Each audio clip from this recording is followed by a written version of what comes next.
Good. I think we're live. Here we go. Another one. Hey, Steve. Hi, Dave. That's such a brilliant intro. Uh, hey, folks. We are doing another Friday live. I want to let you know how we're actually doing this because the holidays are coming up and there's going to be a lot of traveling and stuff. I don't think this Friday's going to work. So we are uploading this. It's a pre-recorded thing, but the way we're going to be doing it is we're still having the chat options open, and I'm going to try and watch this while it's live, so I'll be able to comment in the chat, so it will be just like it is live. And Steve's pantomiming and doing some ALS signaling. I know. I think thumbs up. I'll be there too. I'll be in the chat as well. Yep. So it's just, we think the recording part of this would have been a difficult thing. So we're just going to do that. So we're going to play this off as it's live, and we are live. We're live right now.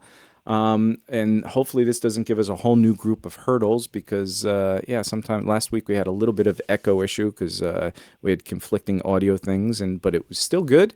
It was just a slight little thing, and I am having a compression issue when I play guitar after 30 seconds or so. If I'm watching a video showing you guys on the screen, then I play guitar, it starts. So if anybody knows anything about these technical issues of how to avoid compression in live streams, especially using OBS, Video Ninja, the YouTube algorithm, all these are points of compression, and something's happening.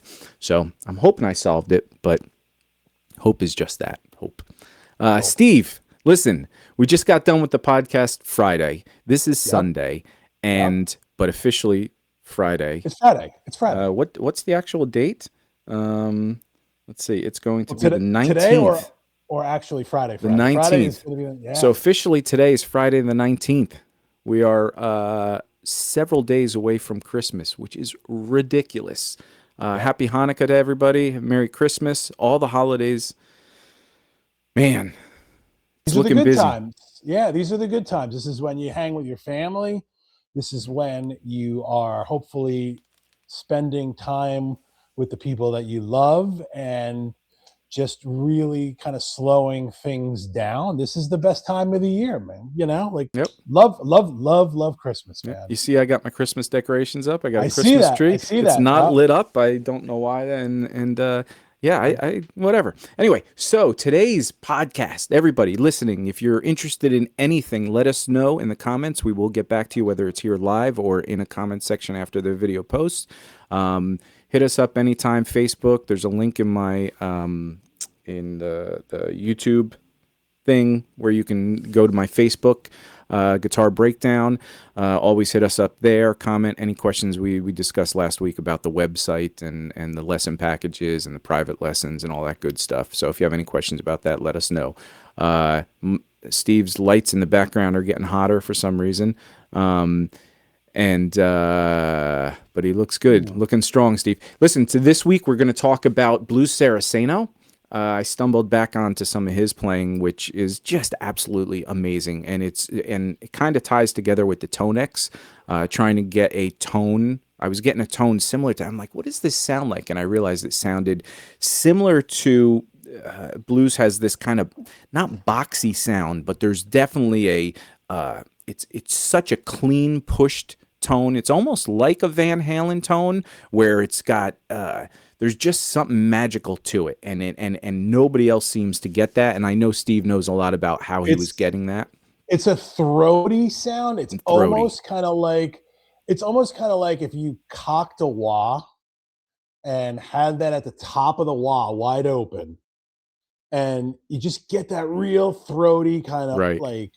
It's not overly compressed. I've seen it so there's a pretty famous NAMM show video from like the 90s that I actually filmed, and I don't know how I gave it to somebody and then they put it out there, but it's Blues playing his Dirty Boy amp, which his dad made, right? His dad Alex made, and we're in a room.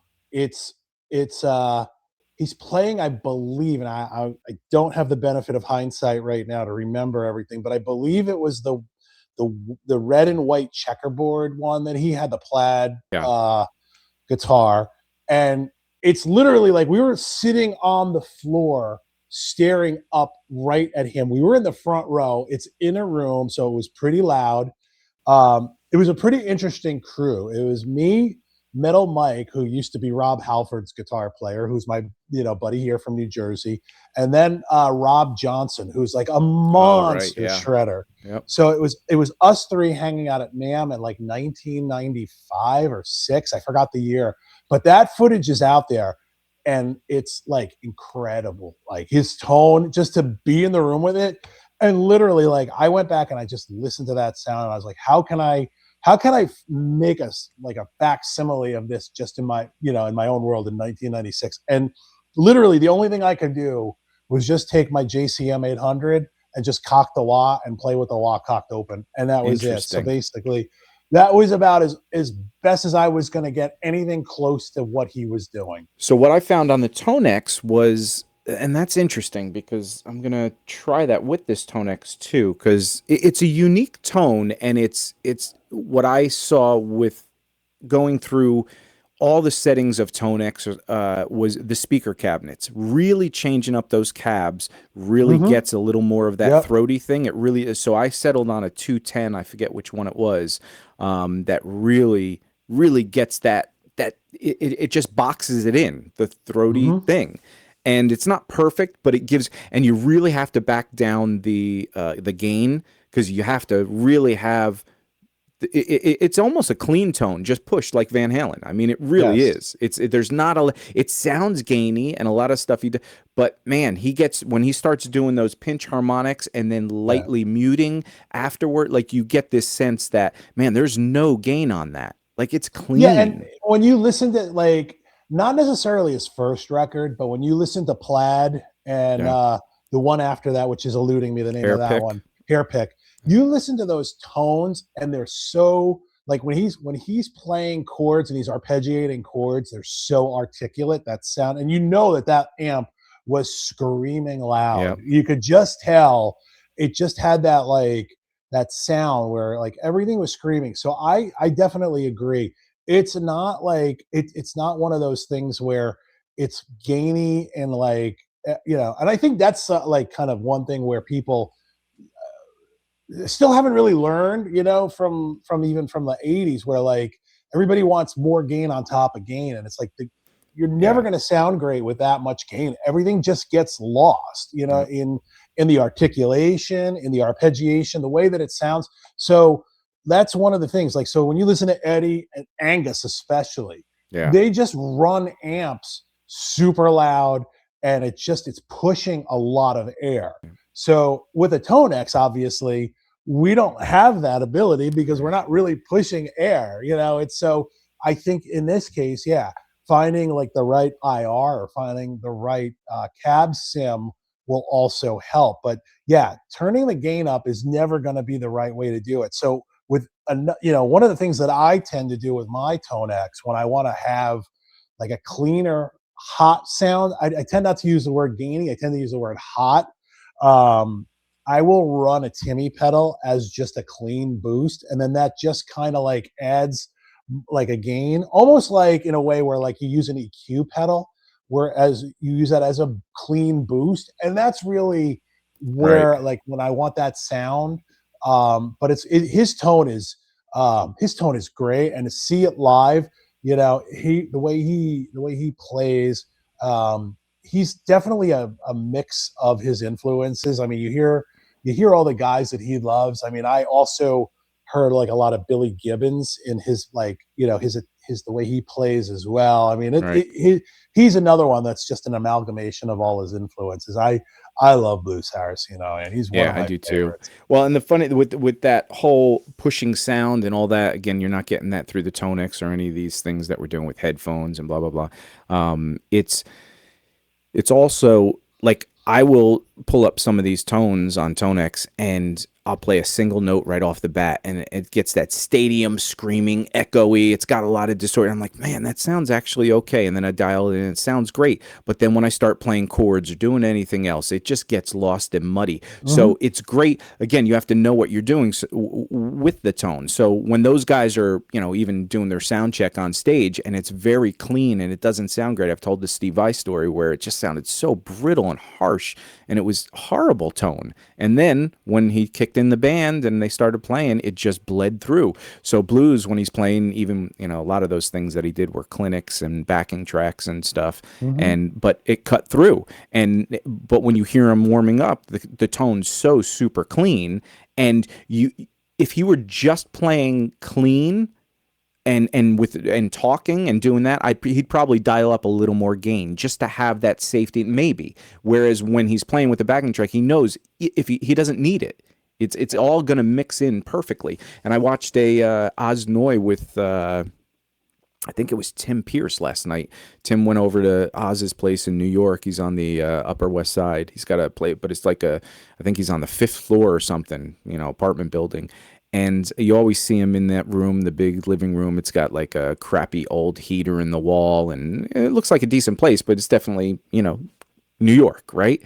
And he's got, but then they showed how he has his setup, and it looks like it's just a small living room, but then he's got down the hallway, he's got a closet where he's got these boards, and they've got styrofoam, and he took the door off, and he pushes the styrofoam to the door in to get it, and he has to pull it, scrape it, and pull it out. And then inside is another wooden door you open, and that has all soundproofing, and it has his 2 amps in there, his 2 cabinets. And then so he's got a box inside a closet, which is a box, and he's got wood in there, and then so that's so he could record with his neighbors, because he's got neighbors right next door. I was going to say his neighbors must love him, man. Yeah, oh, totally. But apparently he's got it to the point where it's everything's just coming out of his board now, and you don't hear any of that noise. I mean, he double, triple soundproofed. But understanding the like that, he can blast those amps, right? Now he's getting what he gets out of it through his headphones, whereas we're using this, and we're not. It's no real amps. It's no real pushing anything. So we got to compensate. But anyway, so Blues' tone is absolutely amazing. The guys that are really amazing always have good tone for the most part.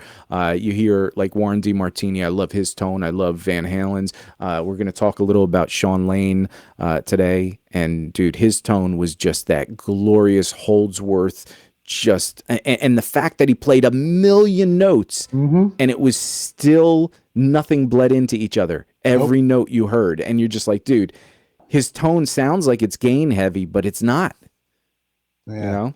Yeah, and I got to see Sean at NAMM, and live, I would say the notes did in certain cases, like when he was doing like the crazy 30-second note runs and stuff like that. You would hear note runs. Yeah, you would hear it kind of like if you watch. There's a NAMM show, and that was the same NAMM show that I was at. I didn't film it though, but he was playing. It was him and Bunny Burnell, and they're in the Anaheim. It's the Hilton, and it's like outside, so it's in a tent. And maybe it was that kind of had it, but that was the only time because I had seen him a few times, and his tone was always kind of kept, but that was the one time where I saw it, where the notes kind of started to, but that was also the biggest crowd, the biggest time I had seen him play. And sometimes those two, they get backline amps that aren't that great, and they're dealing with the best they can do. So there's but it's not like Lukather. Funny, I've seen him a bunch of times, and especially at the Baked Potato, and man, there are times when he's just using so much rack gear that he can't play more than 3 notes together, and it just all bleeds and gets lost. And he went through a time where he was on the bottle and on all that kind of stuff. And I don't think, especially when he's playing live, there was a difference when I saw him when he was clean and sober to those days. Those days he kind of just turned things up, and he kept just turning the dials. And then the clean and sober days, dude, it is it's awesome. I mean, Lukather is just a Hmm. monster. We'll talk about him at some point. But hey, let's do one thing real quick. So I'm going to show some stuff too. I'm going to show some Blue Saraceno stuff. I'm going to show some uh, Sean Lane. There's this one lick that I learned last night that's just this chromatic fast. I wanted to learn some more jazzy fusiony things, and I saw somebody doing the Sean Lane stuff. And I was like, I got to learn this. And then I went to his thing. He had a tab and everything going on. Yeah. And then I started going down that rabbit hole and watching his video with the tab. And I'm like, why don't I go to the source? Because, and I go to Sean and I watch his live things. And I realize a lot of these lines are played totally different, his fingerings and whatever. But the notes were there. Whoever, this guy that did it, I forget his name, Roy something. And he super amazing player. I mean, if you didn't know it wasn't Sean playing, you might think it was. Wow. It was that close. Really super talented guy. In fact, plays. I'm going to send you some clips later, Cool. Steve. And there's this one thing he does that sounds like it sounds actually kind of silly, stupid. It's so fast, and it sounds almost like somebody takes a piano key and just goes and rips up all the keys, but he's doing it on guitar, and it's so clean and articulate, and you're just like, that can't be real. Like there's no way. It's just it's 4 notes per string going all the way up at like 64th note speed. Yeah. Insanity. And anyway, so then I'm like, I got to learn some of this Sean Lane stuff. And then I went to watch him do some live things. And he plays these tunes a lot of times, mainly the melody exactly the same. He'll play some of the main riffs that start out the solos the same. Then he gets into other things. But there's this one chromatic lick that he does that's it's just insane, dude. It's so much fun. And when you break it down, you realize it's actually not as complex as it sounds. Like you think it's all these chromatic notes and stuff, and it's really pentatonic. Yeah. Well, I'm still working on Vinnie Moore from Friday night. So, oh, right. So, I heard a little of that. So yeah. So how far did you get with that? I made it to about 25 seconds in. So.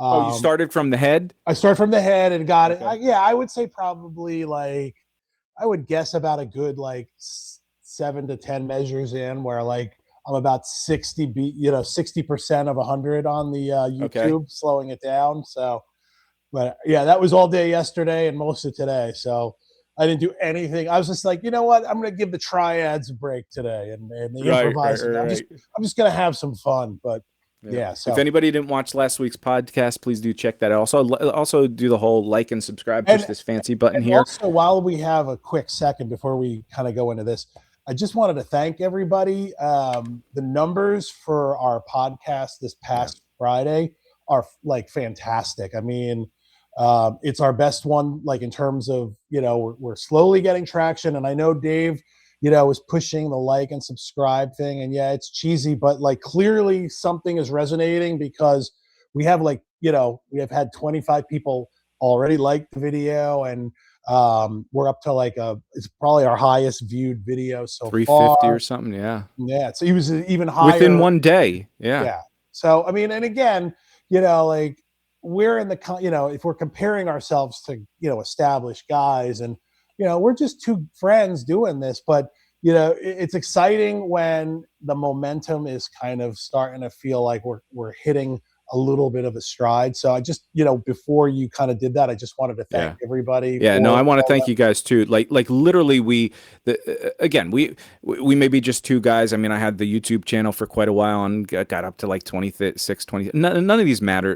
The numbers really, like, it's not an ego thing, and it's not a thing that I really care about, but I understand in a business or what, I'm trying to do this as I want to make this my thing. I want to stop doing everything else and just do this, because I have so much information, so much stuff I've transcribed for 40 years, so much stuff I've learned, and I want to help everybody, with their path. Instead of having to go through 40 years to figure this out, I can give you the stuff that, and like all of us try and do or whatever, but it's like, all the stuff that took me years and years to figure out and go, wait a second, why wasn't I doing it that way? All these things that click down the line. And now you just pass that stuff along, and that saves everybody else time. Me and Steve, between the two of us, have known. Steve works in the music industry, has been for years, and he's got so many contacts and stories with these guitar players mainly, but general musicians as well. And the same here out in LA. I mean, you know, whenever I see Steve, either Luke or Thur, I had a plane ride with Steve. Well, we were flying back from New York on a Christmas from New York to LAX, and we sat next to each other, and we literally drank the plane dry. And he was telling me all about Eddie and George Clooney and all this. He invited me to George Clooney's New Year's party. I mean, it was he gave me his book he was reading, which is like a positive thinking kind of thing, and he signed it. He said, "Man, I used to bring this on the plane every year for the last 10 years," and he gave me the book and with his phone number in it and everything. And so, I mean, we just have so many stories about so many things. So, you know, sharing this stuff is fun to us. Yeah. But that like and subscribe thing, and I'll push that button again. Look at this. Look at this. Look at that beautiful. Oh, I love it. I love it. I love it. And we're gonna, and after Dave does his thing, I'm gonna share some of my treasures with you guys. Yes, we have some photos that we're gonna show We're you. We're gonna add some stuff. I think like when we have a chance, you know, in the next couple of weeks and months. And stuff. Well, in this one, in a few minutes, we're gonna show you about 10 photos of some really cool archival kind of things, experiences and stuff. So what I was saying with this like and subscribe thing, again, I'm not trying to push it or whatever, but I did notice, and we both noticed, you know, right away within day one, just it's a reminder to push that button, like and subscribe, get notified or whatever. And even if you don't want to get notified, it helps us out because the algorithm sees that and says, oh, people are wanting to see this and liking and all that. And I never understood that algorithm. And I would watch video after video on YouTube all day long. I mean, I do that all the time. I'm always researching. I'm always watching. I'm a consumer too. And I forget to push that like on all the videos I watch. And in fact, at first I thought it was, you know, YouTube's tracking what I like and the algorithm and all this kind of stuff. I just don't care about that because it's really not a big thing. Generally, they're trying to help. They're trying to, when they track what you like, they're trying to offer up on all the sidebar those videos that you like instead of just giving you a bunch of options that you're like, well, I'd never watch that. And their whole goal is to get you to stay on YouTube as long as possible so they can advertise and stuff. But in these live streams, we're not doing any advertisement. I'm going to try and keep it that way because I don't want there to be a break in this. So anyway, so that reminder is just there, you know, please do click, subscribe, share, do all that kind of stuff. It helps us. And man, we really want to build this into a thing and blah, blah, blah. That's the pitch. So, anyway, so do your thing, David. Yeah. So the first thing I want to show is, and there was something else in that whole thing that I was going to say to you that was so funny. But I can't remember and I'm having an old person moment. So the first thing I'm going to show though is, this blue Saraceno stuff. So this is the old transcription book I have from Blues off of the first album, Never Look Back. Have that too. It is, dude, love this. There's so much good stuff in this. The funny thing is the playing of it though is I want to put this somewhere so that I can actually see it for a second.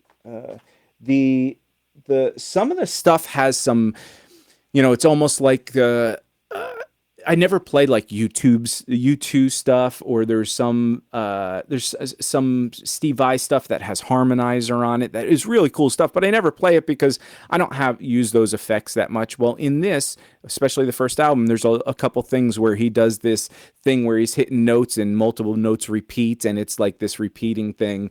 And so there wasn't a lot that I used that transcription book except for the head of some of the songs and some of the main riffs.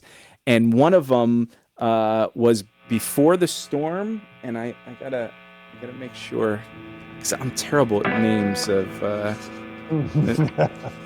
me see. Before the Storm is no, this one is Remember When, and that's okay. So that one has such a cool little riff that it's it just has this riff. Let me pull back a little. So.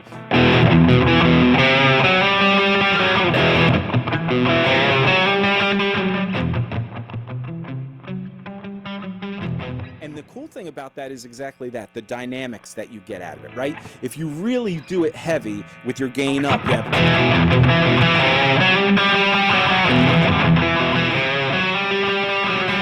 great little riff. But if you quiet down and you mute it, and I'm not doing anything with the volume. Volume's the same. I'm just muting a little more and lightening up on my strings. So.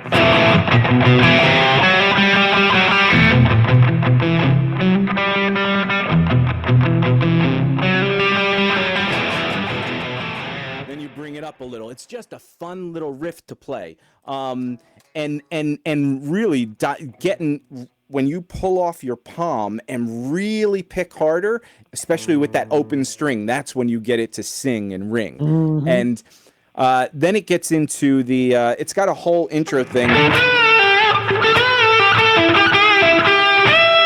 Something I think that was that, but the main riff that it goes into is it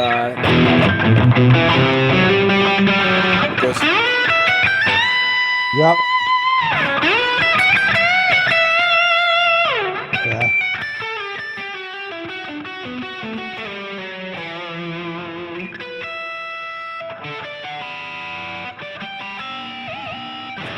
Right. Such a cool riff. And all those little lines, it's really, really simple. It's all just D major, basically, right? And it's just going up an arpeggio. And it just screams, and especially with that tone he has. And if you use the neck pickup, it gets a little thicker. Right, these pickups don't have as much gain on it, so it gets a little lost. But the cool part is that ascending thing, too, where it goes... and he slides. Make sure you get those little subtleties if you play this, because just doing just going between those is cool, but make sure you get that last note to slide off. So you have, and even there, when he picks down that D major arpeggio, it's 15, 14 on the E string, 15 on the next string, the B string, to the 14. Then he basically does what you can look as E minor pentatonic, but he's going down to that ninth. So he goes down from 12 on the G string to the F sharp, which is 11 on the G string. Then he does a pivot thing, kind of Vinnie Moore-ish. Then he just slides down a scale on that A string from 12, 10, 9 to 7. And then he does some harmonics on 12th fret, top 2, then the 4 strings on high 4 strings on the 7th fret, and then the 5th fret. Right? Very, very simple. But when he goes down that D, the arpeggio, right? It's not all picked the same. That first note has a really distinct pinch harmonic. He gets that really squealy, squeaky note. So after he's doing all this stuff without much pinch harmonic,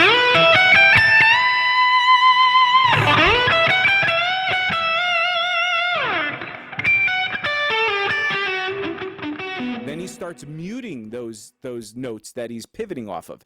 Again, there's so much going on dynamically with this that it's not just the notes. It's getting the feel and then getting the notes.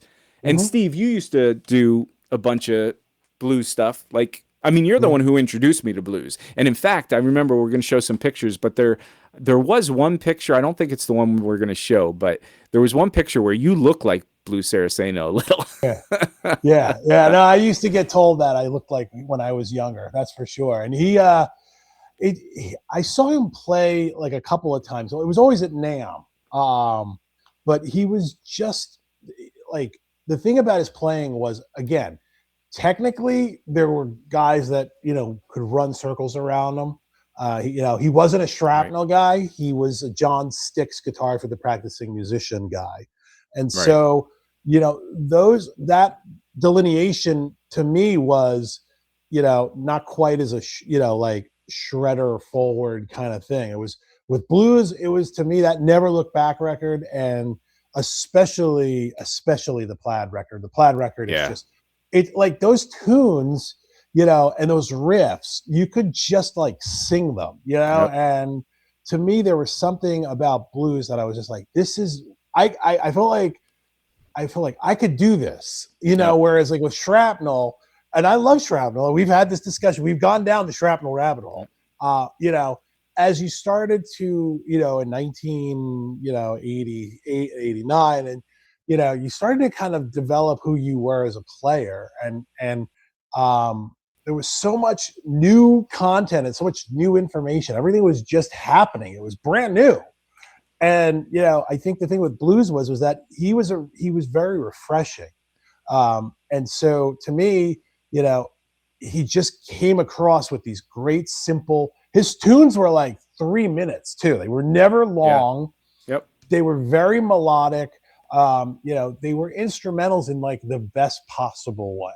And that's the funny thing too, is that my neighbor told me the other day when we were recording that Vito Bratta thing from last week or whatever. If nobody checked that out, I recorded a little solo over. It's at the end of the podcast of last week's, and it was literally the song "Creep" Radiohead, and it was Steve told me to do it. He's like, why don't you, we're talking Vito Bratta, why don't you throw in a Vito Bratta style over that backing track? And I was like, man, I haven't done this kind of thing in a long time. I don't record a lot. And I was like, all right, I'll try it. And it seemed to work really well. But my neighbor, when he was trying to help me with the audio recording of that, he said to me, he goes, because everything I was playing was very, that was the main intro or whatever of the so that was the main intro kind of thing. It was very similar to Little Fighter, but everything else I was doing was very,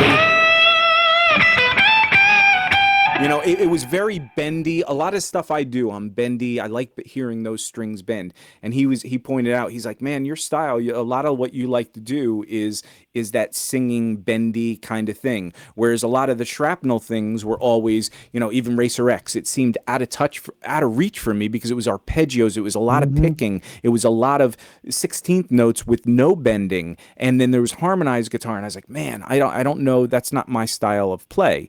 So when you introduced me to him, I was like, man, this guy, like you said, there's things you could sing. It's easier to play some of this stuff because it's easier to play, but it's almost harder to play because there's a feel element. Whereas when you're playing 16th notes, as long as you're nailing that cleanly, it's not really a feel thing. Whereas when you're bending a note, you have so many choices. You can bend the note and not do any vibrato. You could bend it with vibrato. You could bend it with aggressive vibrato, which I hear a lot of people default to when they don't think about vibrato. Everything they do, they'll play a nice lick,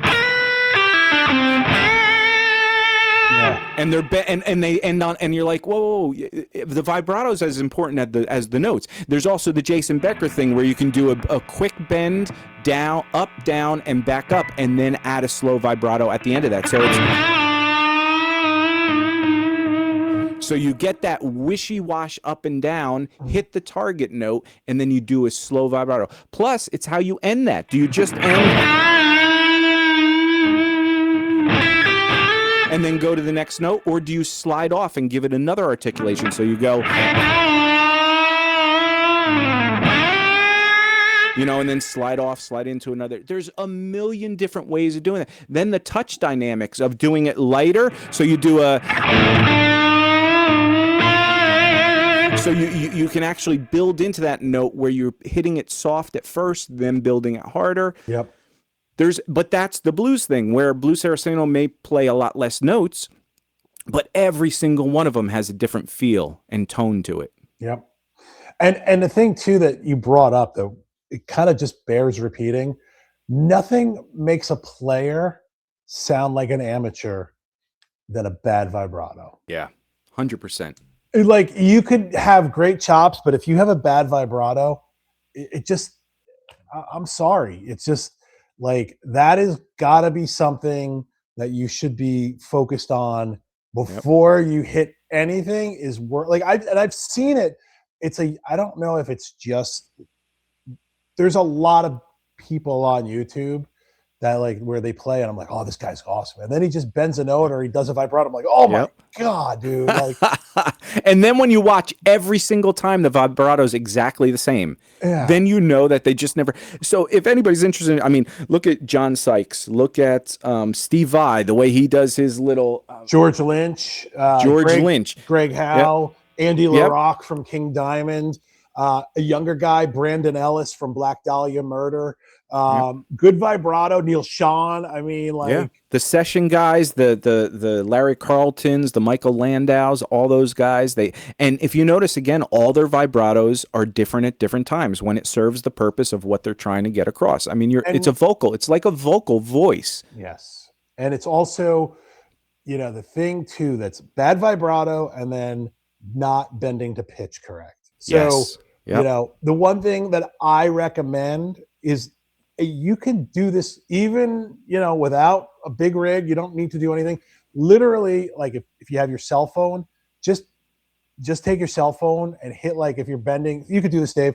Just like if you hit like a D note, okay, and you know, just ring a D note out and, you know, digga digga digga digga digga digga, or you know, or hold it for like a full whole note. So 1, 2, 3, 4, and then all you do is just record that and loop it.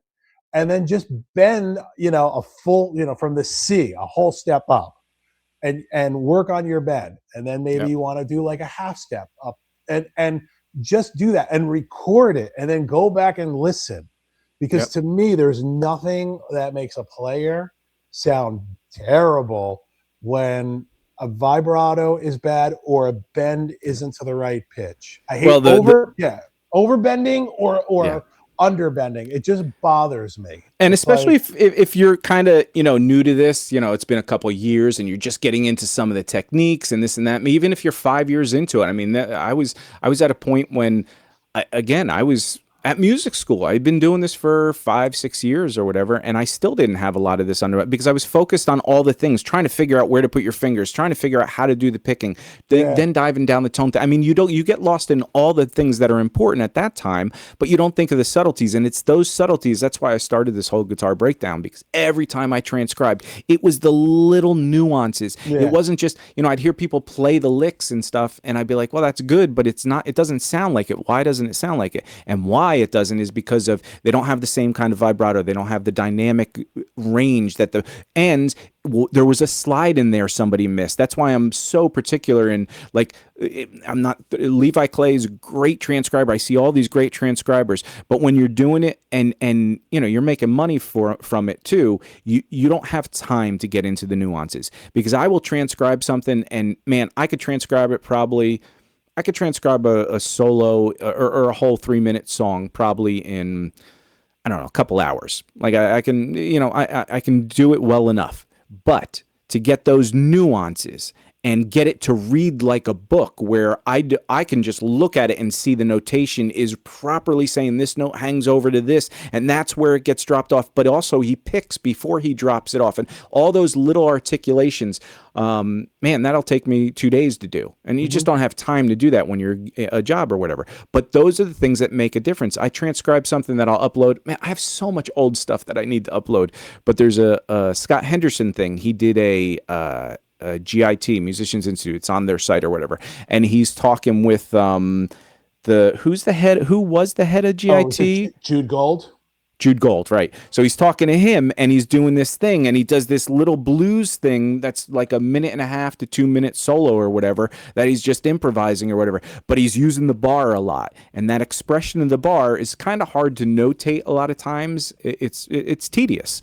And he does it on every single note, right? So I got it down. Man, that took me a 1.5 weeks to really transcribe those nuances. But I'm going to upload that at some point. That was one of the lessons I wanted to do with Scott, and hopefully in the future we'll actually do it, because even though we talked that through, there's questions I have about that and some of those subtleties. So when you come down to that vibrato and stuff, I'm going to show what you were talking about. Well, first of all, the bending thing's a funny story, because I remember listening to, like, when I was a kid and I was at my parents' house, and I'd be playing with my crate amp and my crappy guitar. I thought I was sounding good on some of these things. I'd be playing like a Van Halen thing or whatever. I'd play a simple solo, and I thought it sounded pretty decent. And my mom would always walk by and close the door. And I'm like, man, my mom doesn't understand rock and roll. Right. It wasn't that, because when I listened back to some of those recordings, it was I was bending so much stuff out of pitch. Now, the problem with that is, again, if I have two notes that you're bending, and say you have a few notes that are bending, right? You have one, say this, you're bending that, then the next one, right? That's all like D minor or whatever. You're bending from the D to the E note, and you're on the G string. Then the next note, I'm going E to F. Right? Now, if I bend the D to E, but I bend it slightly flat, and then I bend that E to F slightly sharp, I have...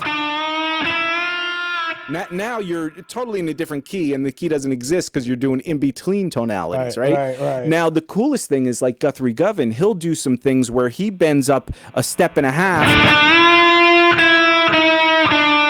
and now he's bending down increments.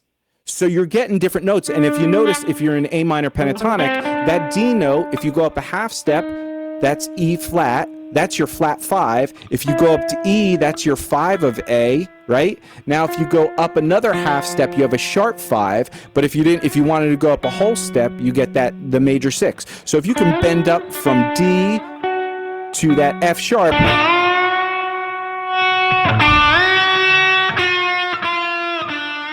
right? Now you can get all those in between notes. Now you have all, but even in between D and E, you don't just have the E flat or D sharp. You don't have, right? You also have, like 6 or they're microtonal. Yeah. And that gets into like Eastern music. Yeah. You got to let Jason Becker got into a lot of that. Sean Lane got into a lot. Derek Trucks, very famous for doing slide stuff where he gets those in between microtones. And we don't think about this enough, right? But those are all important. Imagine doing a solo and you're bending one note flat, another note sharp, this and that. Now the separation of all that isn't just out of key, but now notes that are supposed to sound kind of close together become really far apart because you bent one flat and one sharp. Now the range of that is just so disgustingly weird. Yeah. So, and then the other real quick thing is that vibrato, right? Another, what man, for years, people would even comment on some of the YouTube videos I used to do because I got down the rabbit hole of the Steve Vai stuff. So where he does that round vibrato, he could go, let me see if the camera can pick it up.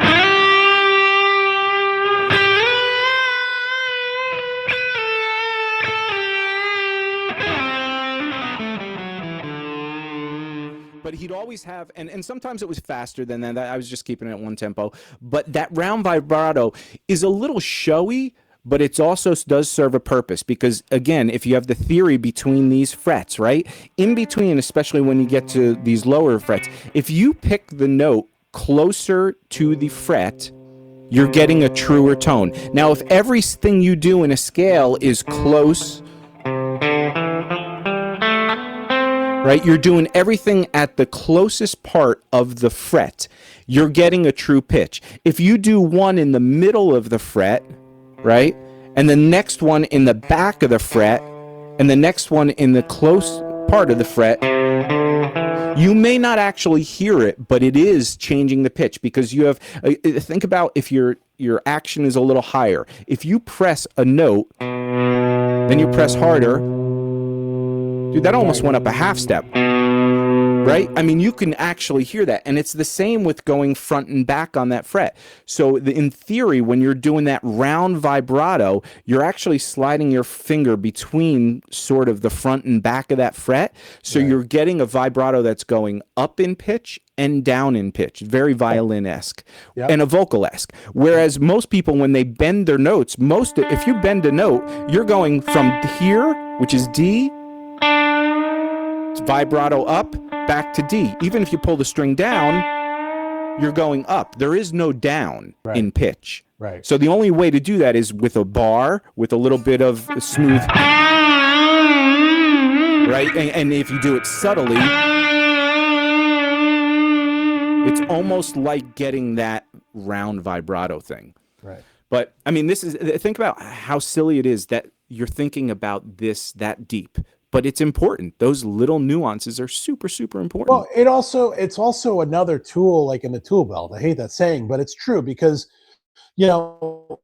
like you can listen to like a vibe, like the Vi circular vibrato, or then you could go to like the George Lynch or the Greg Howe vibrato, which Greg Howe kind of stole off of George Lynch. But basically, like the sliding, where you kind of go in between the fret in either direction. Sure.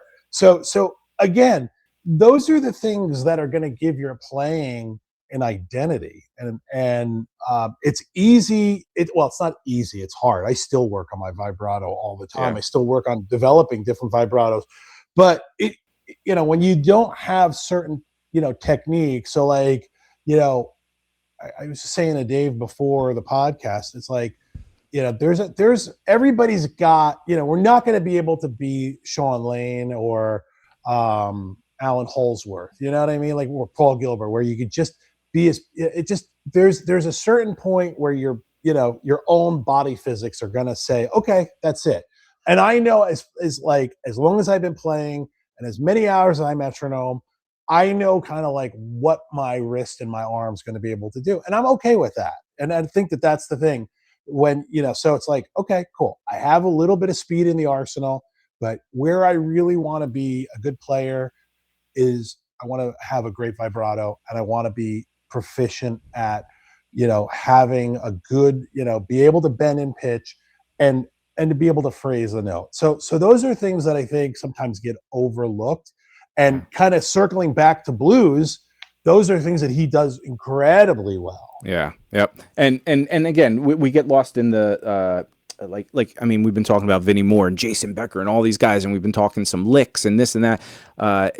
It's okay to go down different rabbit holes, but when you're actually playing and you're jamming with somebody, the important things aren't those licks. I mean, they're fun, but when you're actually trying to make music and actually participate, it's those what's going to stick out are those people that they're not even going to notice the things they don't notice. So if they hear a player and they go, "Oh my God, that guy's a really good player," yeah, that's because he bent in pitch and his vibrato was good and he was doing some really cool vocal-esque lines. Then he had some cool licks. It's all one big package. And that blues thing. So to get back to that, like we're saying. And by the way, I'm going to do that little screen. Like, subscribe, do all that kind of stuff. We discussed this before. It really helps us. We do actually appreciate it. And as we talked about at the head, if you're just joining us, this is not a live podcast. We are pre-recording this, and we're going to be uploading this today, which is today. Whatever day this is, the Friday. And right. But both me and Steve are going to be watching this and looking at the comments, so we'll be interjecting our thoughts. So if you have any questions for us, comments, please do that. Like, subscribe, share this with all your fans and friends and all that kind of stuff. Anyway, so the blues thing, real quick, is the other thing I want to show was that song After the Storm or Before the Storm. I can't remember if it was before or after. But he plays that one. It starts out with. Let me see.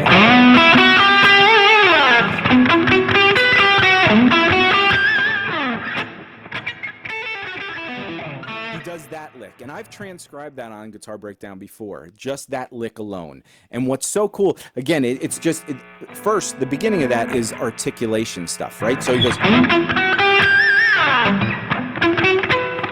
And he gets that pinch harmonic and slides off. And that's basically sliding to the 9th fret on the D string. Then you're doing this minor thing. You're going 9, 11, 12 on the G string. Then you give that a good pinch harmonic and you slide off. So, and even the slide, he slides in and he stops the note. Then he goes up and mutes this a little bit. He does the same thing, but then he touches the 12th fret on the B string and walks back down, 12, 11, 9. So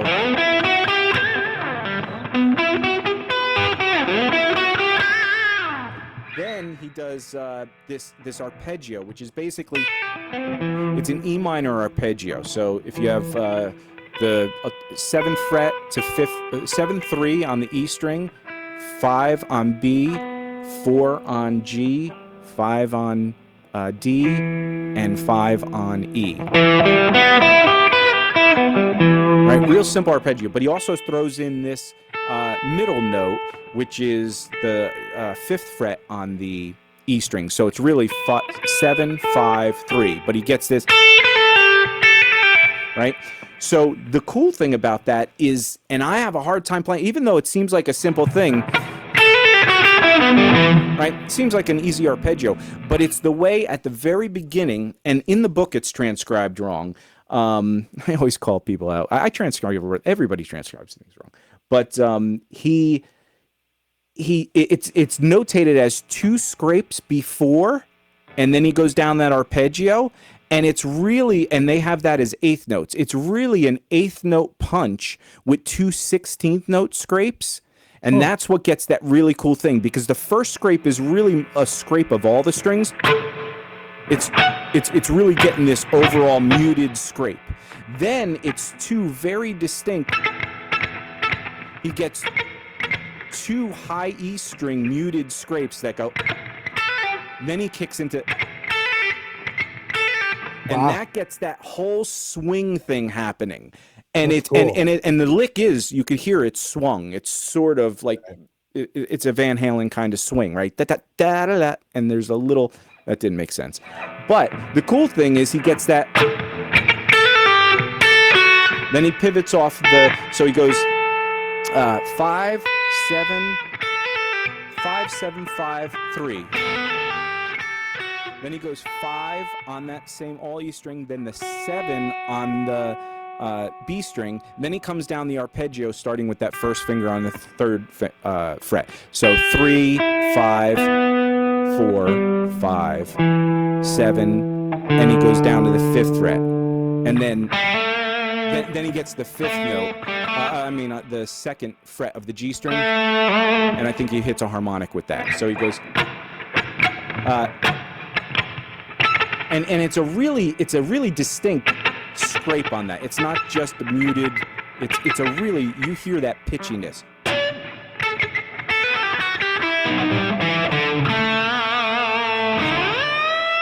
Then he screams into this. Then he gets those weird vibrato.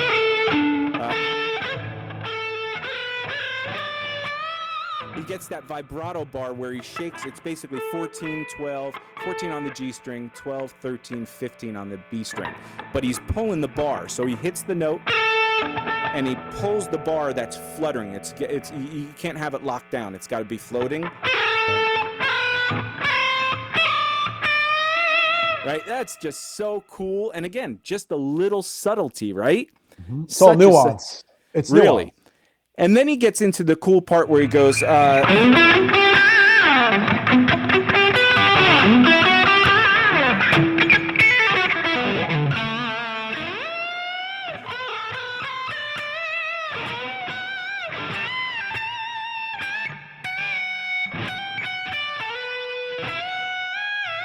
he does like an overbend on the same thing, gets 2 notes out of it, a whole step, then a step and a half. And then back down, right? And again, if you're pitchy with that and you go, you just start getting all over the place. So that's hard. Sometimes when you practice these bends, a lot of times, like, say you bend, let's bend the, let's bend the D note on the 15th fret of the B string up to the E note, and then we're going to bend it another half step to the F note, right? So it's a whole step bend on the D note. And the way you could test this is you can go hit the note first, then bend. And if you're going to be sharp, you'll hear it. Oh, wait a second. Same thing with, you can touch the note here on the 12th fret, and that's the note you're bending to. If you go sharp, right, you'll hear it. If you have a lockdown trem, if you have a telly or anything without a trem, you can actually hold the E note and then bend that 12th, 15th fret up a whole step, and those will stay in tune. If I play this 12th fret here, and I don't hit this note, but I actually bend it, you'll hear the note go flat, right? So if I hit this note, that's because this trem is going down. Right. So there's different ways of practicing your bends and stuff. But so this bend, though, if you do a whole step and you don't hit it again and you bend up another half step, then you come down that half step and then you come down a whole step. It's a very controlled bend and it sounds amazing. So you have...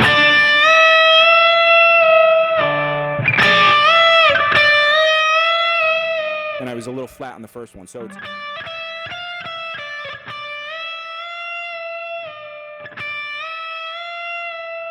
And you can hear those little articulations. It's just practice. It's muscle memory. And the thing is, when you start playing different guitars too, one that has a lock trem, one that has a looser trem, all those things, your bends are going to be easier or harder, and you're going to overbend. So it's not easy. This is not an easy thing, but it's something you do have to work on. So a lot of times I'll just walk up scales and I'll be like, okay, and each one is...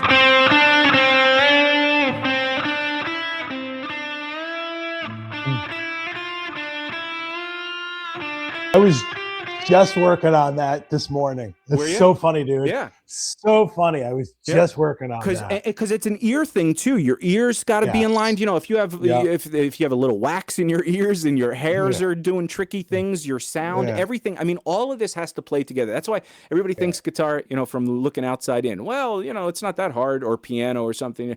Dude, there's so many subtleties to this. So many subtleties. Yeah, and that's funny you did that, because I was literally doing that this morning, just working on, because that's great for ear training. It's great for just, you know, technique. It's, you know, that's a great exercise. So to finish up this blues thing, there in that part, there's another rhythm part. So he actually goes.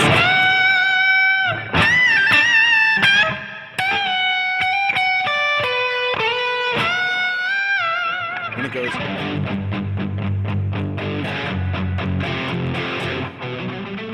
Then he gets into this thing that I always mess up, because he plays it as super fast speed. And again, it's so clean and so articulate. When I taught this years ago, if you check out the YouTube, I'll put it. I'll pin the link to the comments here in this of where I actually go through a lesson of that one lick. And then I also go into the.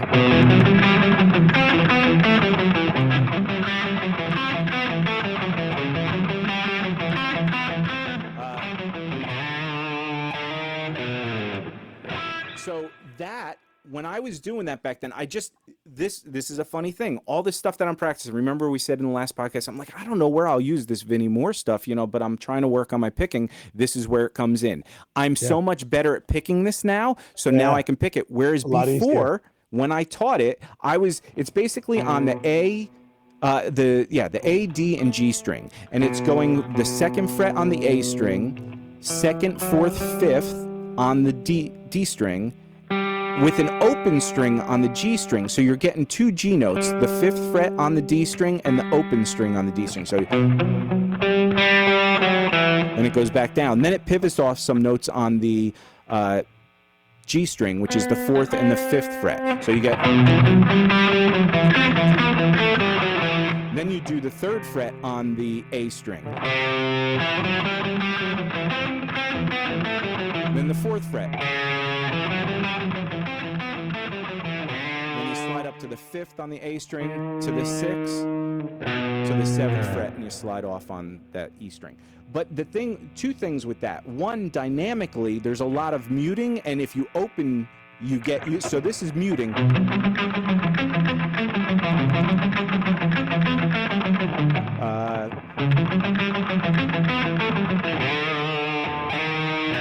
Now I'm going to do muting, but towards the last phrase, before I go into that slide, I'm going to open it up. So I'm going to pull my mute off and get really louder. So.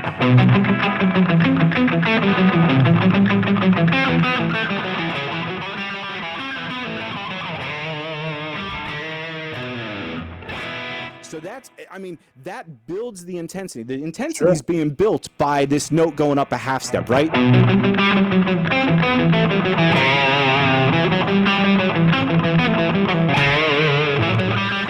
But add to that the dynamics of your muting. Right. So you're going on it's a crescendo up. Yes. Yeah.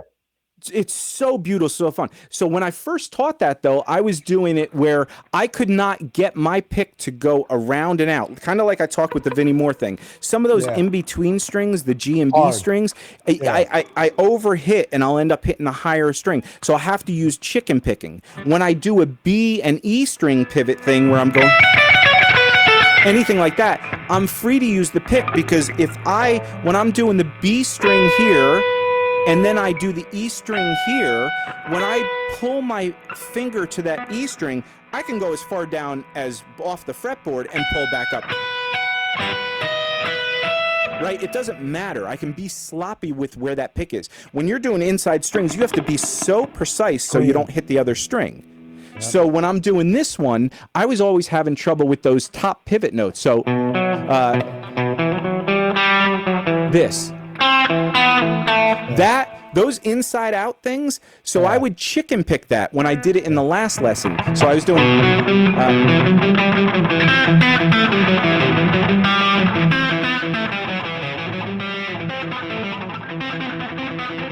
it's all chicken. Now the problem with that, for two things: one, it gets a different tone, because now you start hearing those as more plucks than you do picks, and it just changes the whole dynamics of everything.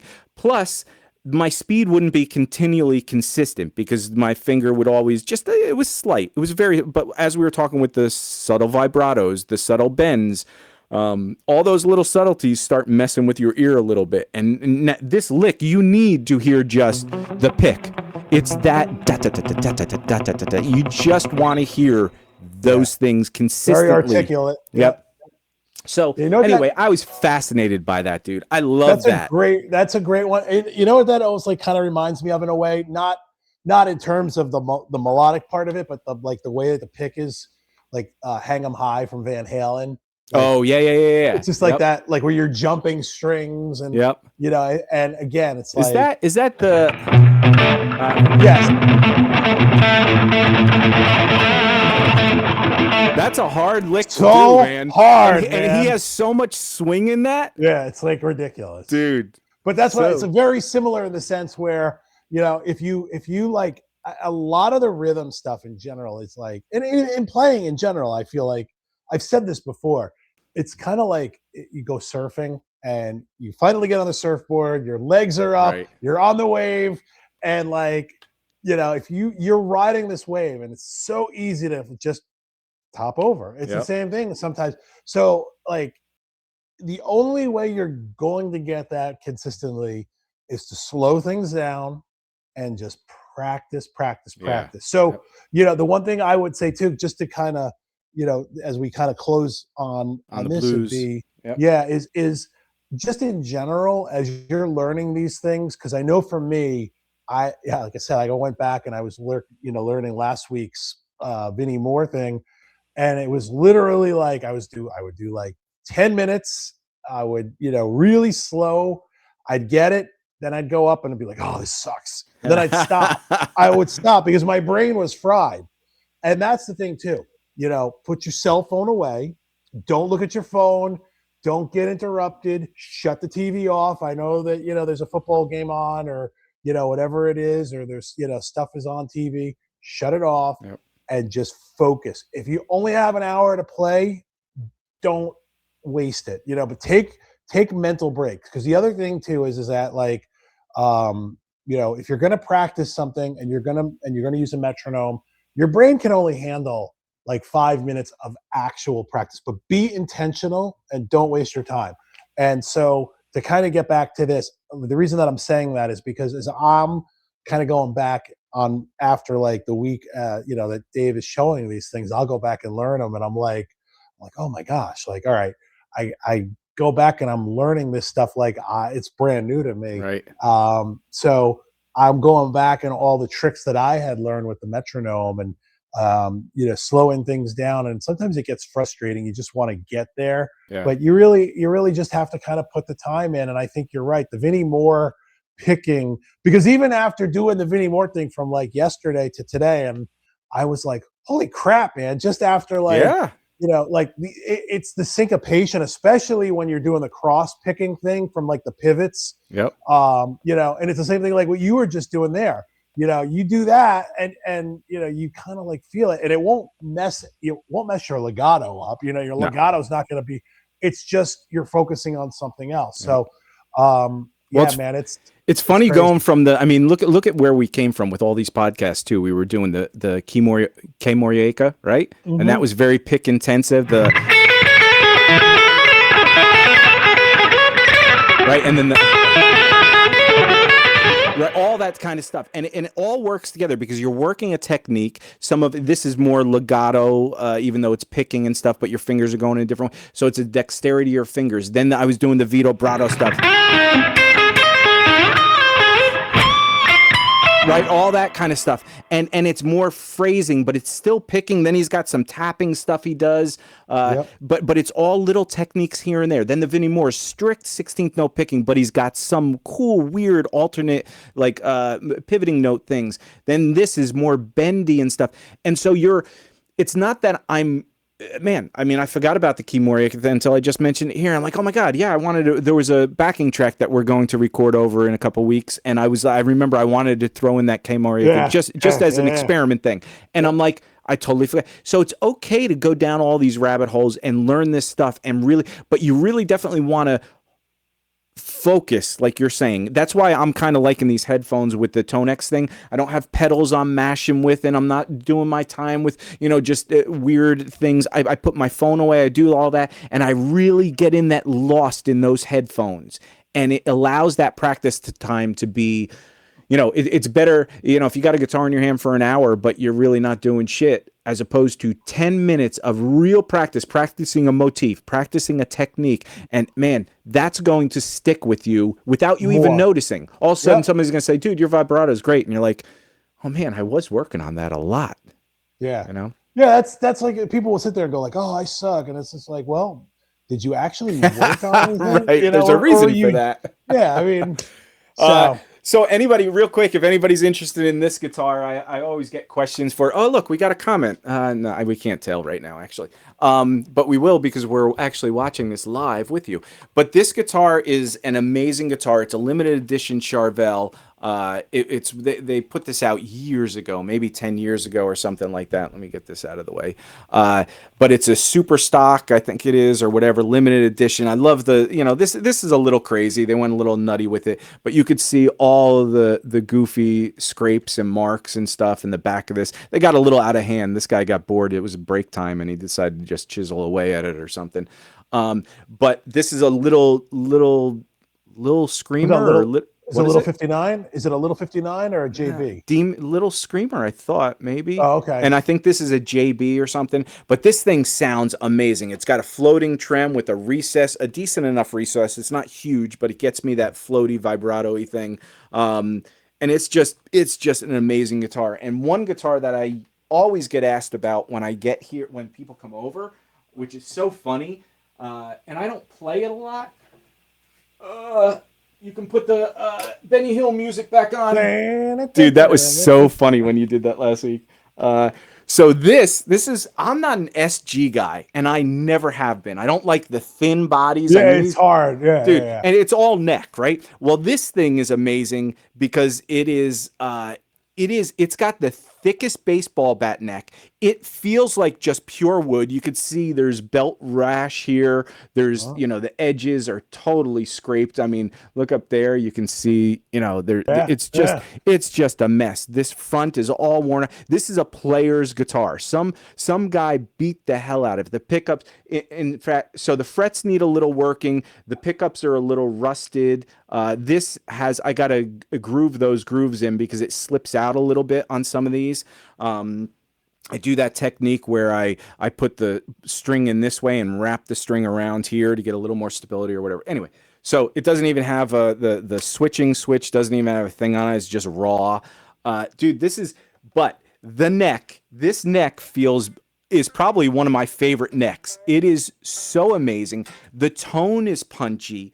It is, I got really heavy into Derek trucks, and I saw he always uses these. I'm like, ah, man, all right, I'll try whatever. And it's awesome. I always hated the shape. Now I kind of like it. It's kind of like a Yeah. Batman thing or whatever. Some of them get a little silly when the back is too long, Yeah. but it adds more wood.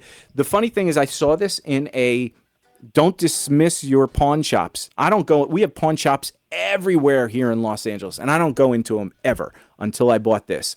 I was working in Pasadena. I was doing 3D animation stuff, and every break I'd walk by this pawn shop and they had some guitars, and I'd go in there, and every week there'd be different ones, and I'm like, wait a second, what? And I saw this, and I played it, and I think they wanted like $600, $700 or something. I'm like, this is no. And then I could not stop thinking about this neck. It felt so unbelievably good, and I hadn't even plugged it in at that point. I was just going in there fiddling with it at lunchtime. Then I told him to put it on hold. And then we bargained a little and this and that. I think I ended up getting it for like $500 or something. Maybe. Dude, those are probably what now. If you sold that, even in that condition, you'd probably get 1,000. Oh, probably for sure. Yeah. And this one especially because, like I said, it's so everything. It resonates. It's so tight. Like there's magic in this, and I could tell why it was beaten up. I feel bad for the guy who sold this because he's used this for years. Yeah. This doesn't just happen. This isn't just a scrape that happens. All these little things. No, this was his number one, number two maybe. Yeah, it sucks. For He sure. probably couldn't make rent, and he had to put it on pawn and couldn't make it up. And yeah, I feel for that guy. But you can find these hidden gems. So listen, let's chat a little about. Let me get my stuff because I got cords all over the place. Let's talk about Steve's photo sessions. So he sent me a couple photos of. Make sure this guitar doesn't go. He sent me a couple photos that I'm going to share with you guys on the screen. That are pretty cool, man. It's like a trip down memory lane. How did you get into this? Like, what made you find all this stuff? What made you think about? Oh, you know what? Before we do this, I hate to do this. I got our sponsor today. Here we go. What do we drinking? It's afternoon on whatever we're pre-recording, but it's afternoon. This is Denizen rum. Now this is a new thing. It's Merchant Reserve. It's age 8 years. It's basically 3 rums in one. Now, a lot of people, so when you make certain tiki drinks, a lot of them call for different rums, a more Barbados rum, a more, funky kind of style rum. Then you have the clean white rums or whatever. And it all adds to the flavor of the drink. And you don't want something that's too funky in something that's going to have, there's just so much that goes into tiki drinks. Well, for the celebration of the holiday, I got my watered down eggnog, and I got my rum, and I'm just going to top it off just a little because this is the Christmas gaining of the weight. Thank God for working out. And then this is the top off, which I shouldn't be doing early in the afternoon, but I think that's enough. Gets a nice little color in there. Cheers, everybody. I didn't even drink it. Salute. I'll drink my water to that. Ah, that is glorious. All right, and that's enough. Let's get back to Steve's. If you guys have any questions, if you guys are into mixed drinks, I am so into that stuff and cocktails and learning about all this stuff. If you have any comments, questions about that, let us know. We're not alcoholics. You're an alcoholic. But Steve used to work in that actual industry. Yeah, I worked in the liquor business, so much knowledge. I have a little bit of experience, but it's funny too because my wife and I were, we were talking about like, what should we get for Christmas? And then I was just like, I was like, you know what? I think for Christmas, I'm just going to do Irish coffees. Like I was just like a little Bailey's and there we go. I was just like a little, so that was it. Top it off with a little cream and you're good to go. Yeah, that was it. So I said to her, I was like, no, that's perfect for Christmas. So that's awesome. That's going to be our drink. It's just a little, got to think of Bailey's and, but I spent 5 years in the liquor business. So it was an interesting ride. And I really liked the wine. That was probably more of my wheelhouse than the actual liquor. And I was I was selling to a lot of liquor stores per se, not the restaurants, which is where I probably would have been better versed in the mixed drinks and stuff like that. But yeah, it was fun. It was in between when I worked for the record company to where I am now on in the download card world. So yeah, interesting. I just love fun it all. 5 years. There's so much passion in all of it, and the communities. I mean, sure. There's again, I joke about the alcoholism and everything. I just because maybe I am. No, I'm not. I really am not. But I literally find those communities, people that really like mixed drinks, people that there's a passion to it. And it's more about the mixing, the flavors, the experience, the social aspect of it. It's not about just, oh, dude, I love this and I'm drinking it. And everybody, when I talk to certain people that aren't in that world, and they go, oh yeah, dude, I'll do a shot with you. I'm like, please don't say shot. I don't think I've done shots since I was in college, and it's not. I don't want something to go and be gone, and me to make a scrunchy face and go, yeah, I did it. I mean, it's about the flavor, the experience from the beginning to the end, the sense, leaving a glass of wine out and smelling that burgundy, the cherries, dude, it's amazing. Anyway, so back on topic. Thank you, everybody, for sticking around with us. I hope you guys are having a great holiday. Comment, like, subscribe, do all that kind of stuff. And hopefully, if all is going as planned, we are getting a lot of comments, and we are actually answering them in the comment section, message section. So, I'm going to share my screen right now, and we got, okay. So right now, this is picture one. Glorious. That's beautiful. Look at that hair. Right. Look at that hair. Yeah. So that is that's blue Saraceno and red right. That is me with Red Beach, and that is at the China Club in New York City. This was an Ibanez event that I forget if it was in like a retailer kind of thing, but I got invited from somebody. And afterwards, Reb and Andy Timmons jammed individually, and they got up and jammed separately, and then they were just hanging out. So it was the first time I met both of those guys. I mean, I think I'm barely 22 in this picture. So yeah, you're young, dude. Look at those. Look at those fresh caterpillars up above your eyes. I know, man. There's no gray in any of that, man. It was like good times. Look at Reb's perm. I mean, everything about Reb's smile. No, you could tell, man. He's right before Stewart's getting the darts thrown at him from Beavis and Butthead. Between him and what's the singer's name? I mean, they were chick magnets. This band was one of the. This is you had the grungy rock bands, you had the semi, the Steve Vais and the David Lee Roth. David was a good looking guy. The rest of the band were they were okay. They're funky, whatever, but they were good looking guys. They're rock stars.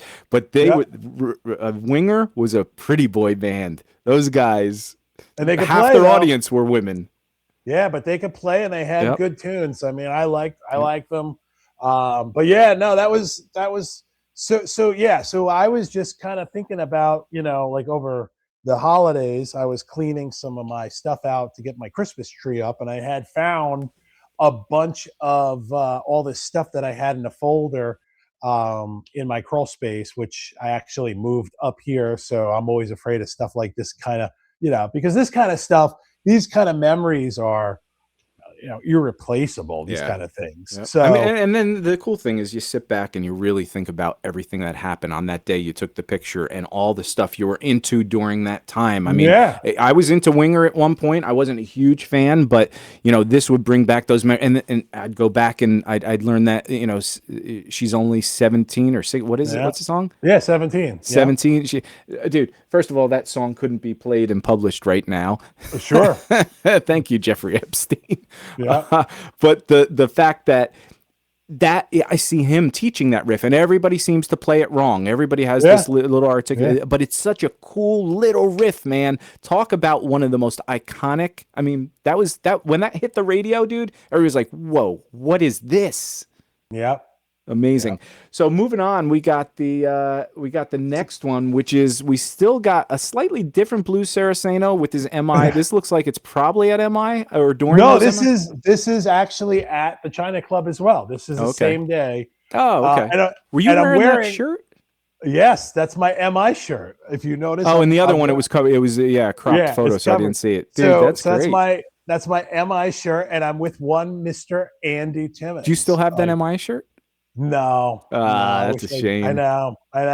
So this is Andy Timmons again. This is 1993. This is before Andy Timmons is Andy Timmons. You know what I mean? Like I think he's still in danger at this point. Wow.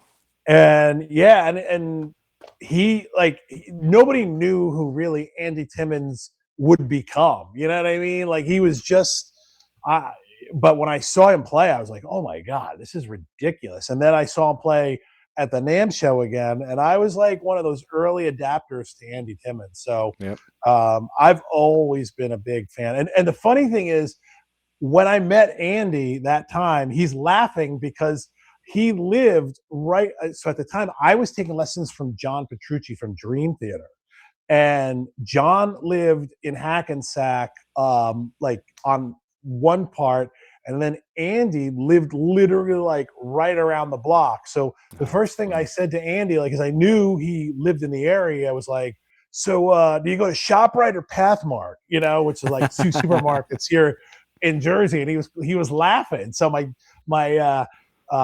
think it was my dad that got these shots. My dad was with me, and I love this shot because it's super candid, and it's one of those shots where like every time I see it, I always smile because I'm just like, man, like Andy was just kind of getting going, and Yep. he's just like, all due respect to Red Beach, I mean, but like, Andy's like a complete legend now. Yeah, I mean, he went to Miami school, and he studied in that real amazing jazz program. And when I learned about him was when I went to Atlanta Institute of Music. He did a clinic with Sean Lane, and he did. That was an amazing experience. And I was just like, who is this guy? One, Yep. Sean was amazing, and of course Sean, everybody saw back then when you first heard about Sean was that crazy technical stuff where he's just, and we're gonna go over Sean Lane lick here in a minute, so stick around. Really cool chromatic-y kind of thing.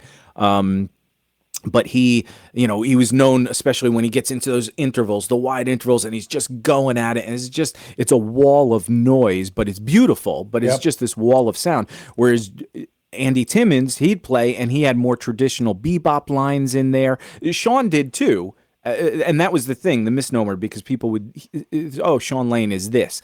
No, Sean Lane to me is the beautiful melodic playing and understanding harmony when he plays some of those melodic lines, and then he gets into he throws into some bebop lines, and he's always at like a certain speed at first, and then he gets into that stuff, the crazy, there's always a turn, a switch where he goes, I can't take this shit anymore, and he just goes off. Yeah. Well, Andy was a little different, and I remember after music school, you and I met up, and we became friends, and then trading bootleg tapes, and you had the one from Andy at Workshop or something. Guitar Workshop, yeah. Yep. And I wasn't even familiar with what that thing was, and then I saw a bunch of other bootlegs from there or whatever.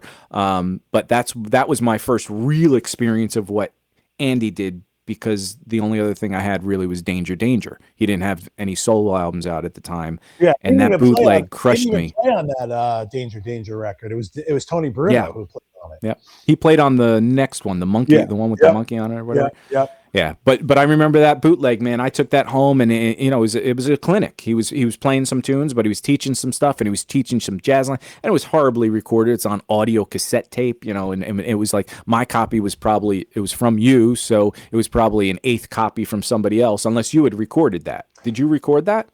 I'm trying to remember. I did go to that, but I don't think I actually recorded it. I think I got it from somebody that had gotten it. So 5 generations later, I'm listening to this thing, still fascinated with it. And even though it was horrible recording. Yeah, it was horrible, but that's the way it always was. So, that's me and Andy. So the next thing we got up here, we got a couple more things to go through of going down memory lane with my boy Steve. We got a Carl Verheyen letter that I haven't even read, but this is from October 18, 1993 to Dear Steve.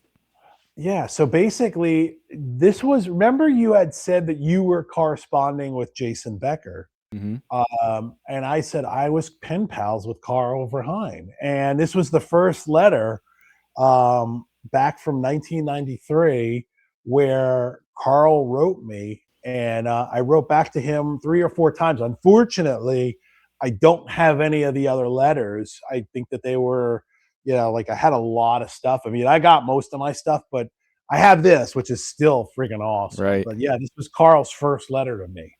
Yeah. It says CMG Records forwarded your letter to me. Oh, so you sent it to his thing. Yeah. Okay, interesting. Yeah. And it says it's always great to hear that someone is enjoying my music. As for Garage Sale, that was his album.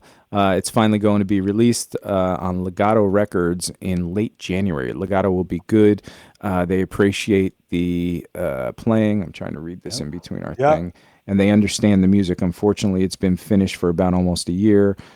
And I missed something. I can't.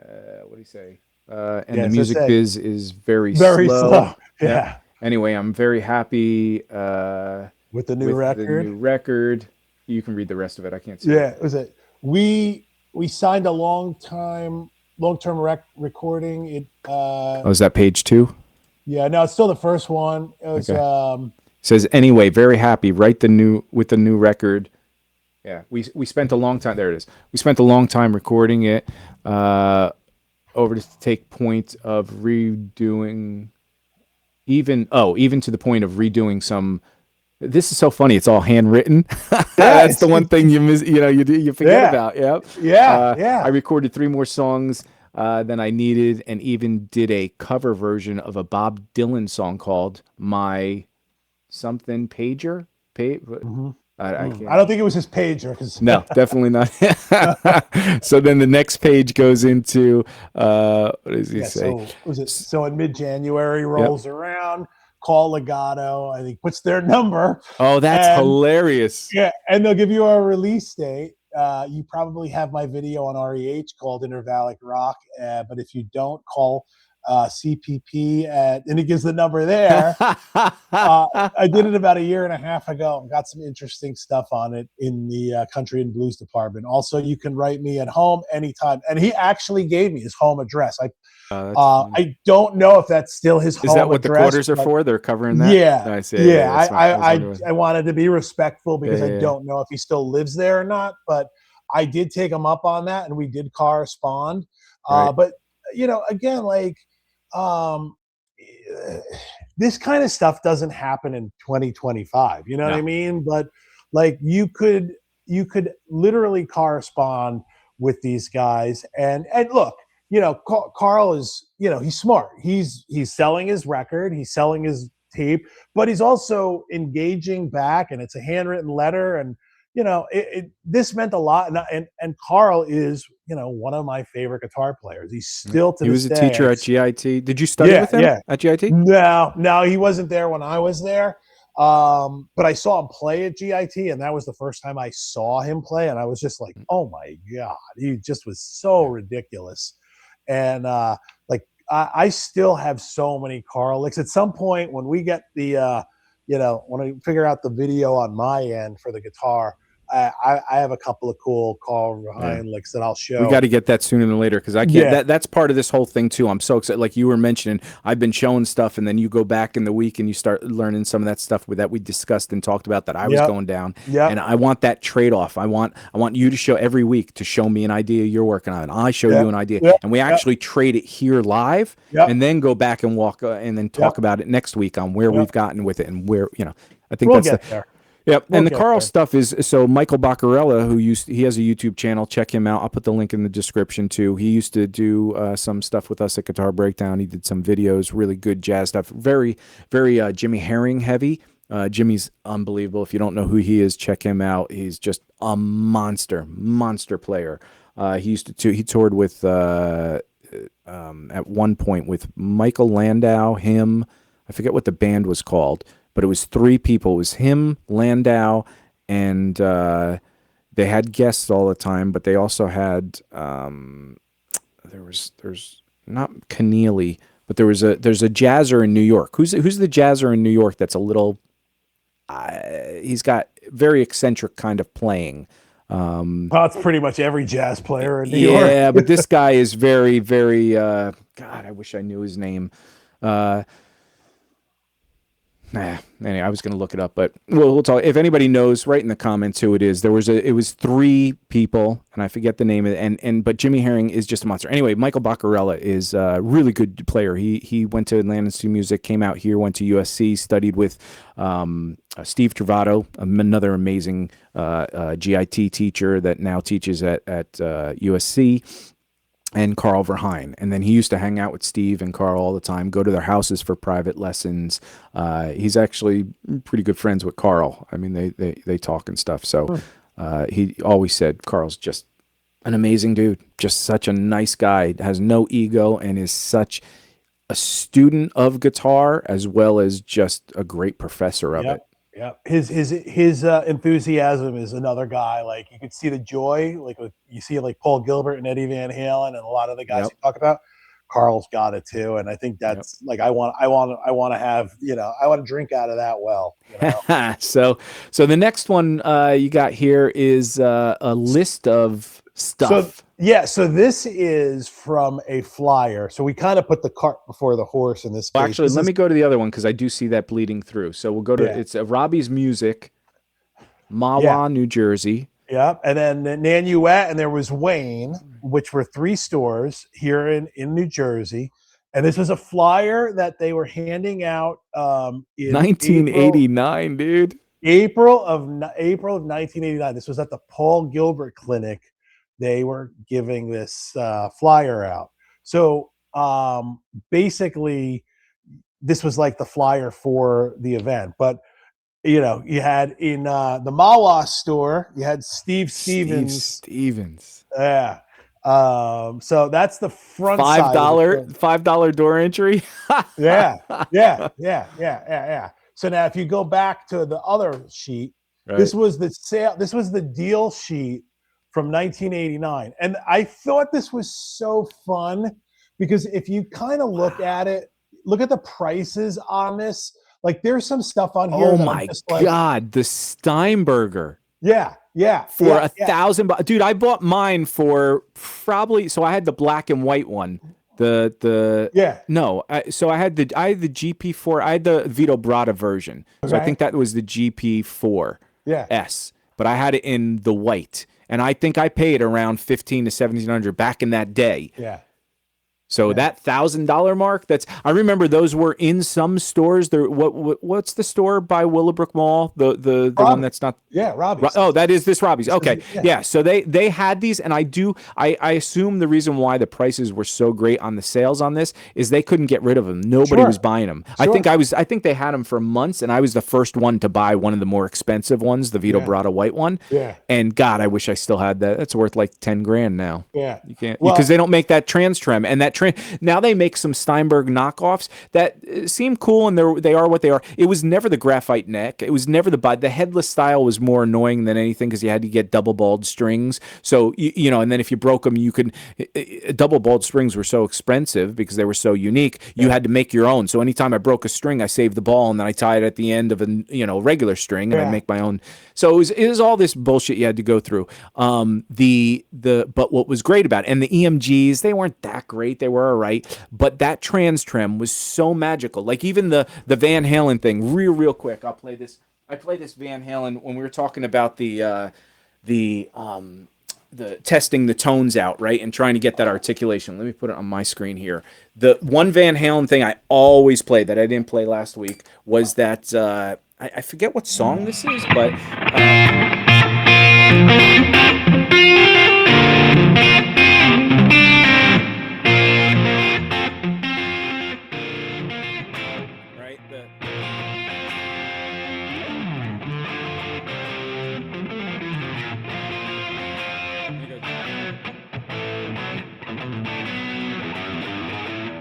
whole thing, right? But that very beginning, especially how articulate it was, and I was on the wrong pickup, so it got kind of a goofy tone. But this.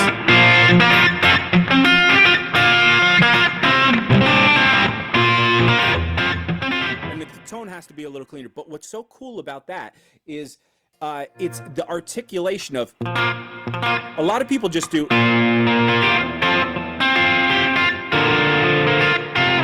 Very, very dry, but there's a lot of little in middle things where where you're kind of arpeggiating the string.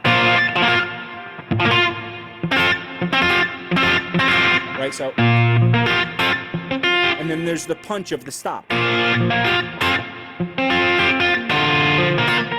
then stop. Right, all those little things are so fun. But the reason I brought this up is because this, if you notice the position I'm doing a B flat chord here, right? So that's a B flat major triad. And it's really your G shape, right? Well, when Eddie plays it, he plays it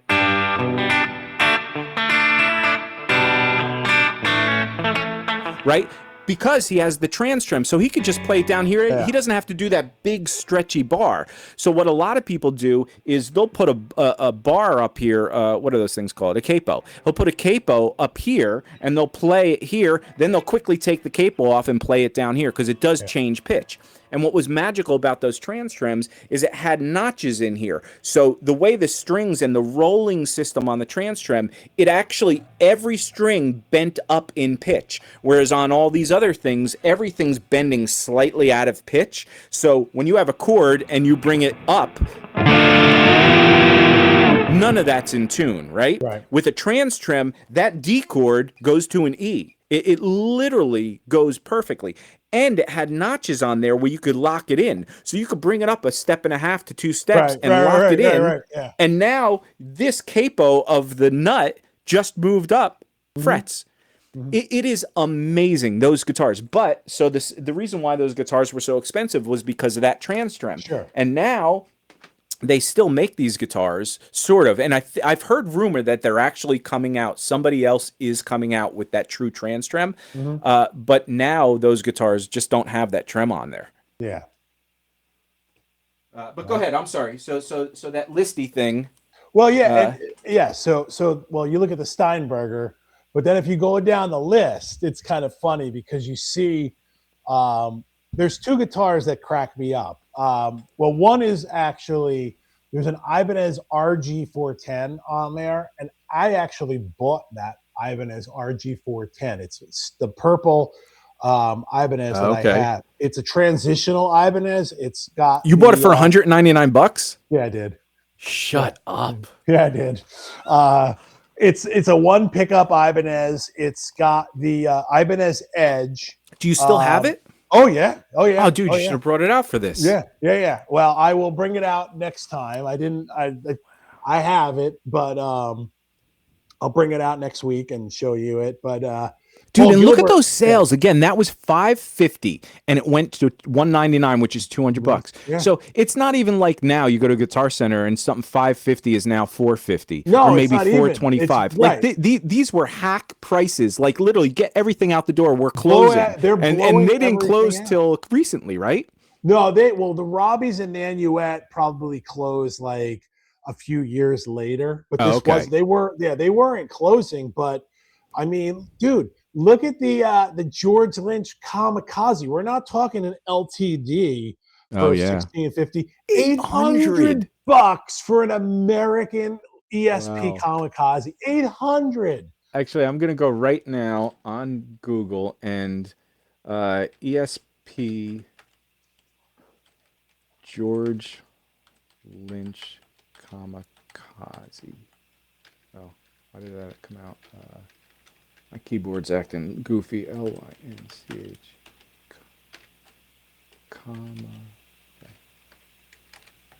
Let's see. Sweetwater's got one for $6,000. Yeah, I mean, and who knows how much, this one's worth an 89 Kamikaze now.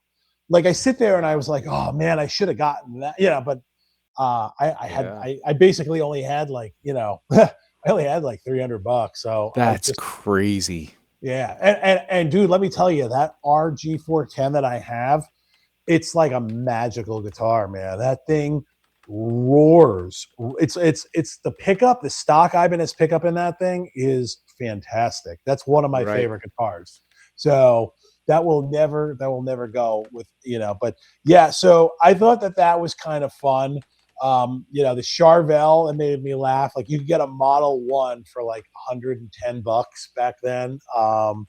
which I actually got a Model 1 from Sam Ash for like $100 as well, and I got stolen, unfortunately. I wish I still had that Charvel, but yeah. So I thought some of those prices were fun. I thought I'd share them. Crazy, dude. That's insane. That's awesome. I Yeah, want to go yeah, back to those days for sure. yeah. Me Real too. Schecter was around then. Oh, that's Yeah, oh, yeah, interesting. They had a Jimmy Herring Strat. Oh, I got to look some of this stuff up because I do have a Schecter, and I wasn't a big Schecter fan. I remember who's that guy? Nick Nolan, I think, YouTube guy. He uses Schecters, and he always got a great tone, and some of them look cool. And one day I was in, again, my terrible habit. One day I was in fact, I think I have it right here. This is my Schecter. And the reason why I bought this, actually, the neck is a little thin, but I love the feel of it, and I actually don't mind. I kind of like that green little. I had the blue one. I was going to get the blue marble, but this is the first one I picked up. Felt great, really played great, and then I got the blue one, and I brought that home to compare them. And I didn't like. I liked it actually a little better, but the problem was these things kept sliding, and this trem is known for having crappy aluminum screws and stuff, and they just slide in the intonation. You'll use the bar and the intonation gets crapped out. But if you could find a good one or change the trem, it's great. The reason I bought this was I was in there waiting for a guitar being pulled from the back room that I had ordered from Guitar Center, and this Sustainiac. Oh, it's so amazing, dude. It's so much fun. I ended up buying one of those freak out pedals because I wanted it on all my guitars, and I wasn't going to get Sustainiacs for everything. But this Sustainiac works magic. But I didn't know they've been around that long. Well, Schecter was a parts company originally. Oh, like Warmouth? Yeah, and like originally, they were the original parts for Charvels, if I am correct in my Oh, interesting. Yeah. Okay. So I thought that was fun. I had that flyer. So okay, and then we'll go to the next one real quick before we go to the next one. I know I don't want to make this podcast way too long, but it's the next one is a Sean Lane. But before we talk, speaking of Sean Lane and those kind of guitar players, the Jimmy Herring thing was called the Ringers, and thank you for that comment in the comment. Actually, I don't even know. I just looked it up. But it's Wayne Krantz. Oh, Wayne Krantz. Yeah. Gary Novick was in there. Derek Trucks would jump on. All Phil, Jimmy Herring was Phil Lesh and Colonel Bruce Hampton. He was at ARU. He was Aquarium Rescue Unit, which if you haven't checked that out, there's some stuff on all of that, but especially Aquarium Rescue Unit. That is insane. I've transcribed a bunch. My buddy Mike Baccarella transcribed a bunch of that. Jimmy Herring is unbelievable, dude. And Wayne Krantz, I never really got into him. Some of his stuff gets a little, intervallic, and he definitely plays out a lot more. He's a New York jazzer for sure. Yep. But anyway, okay. So the next thing we have is Sean Lane Power Licks, but it's signed. That's the trip. Signed. And so how that worked out was, Sean was at the NAMM show, and if Pete Paccio is watching tonight, our mutual friend, Pete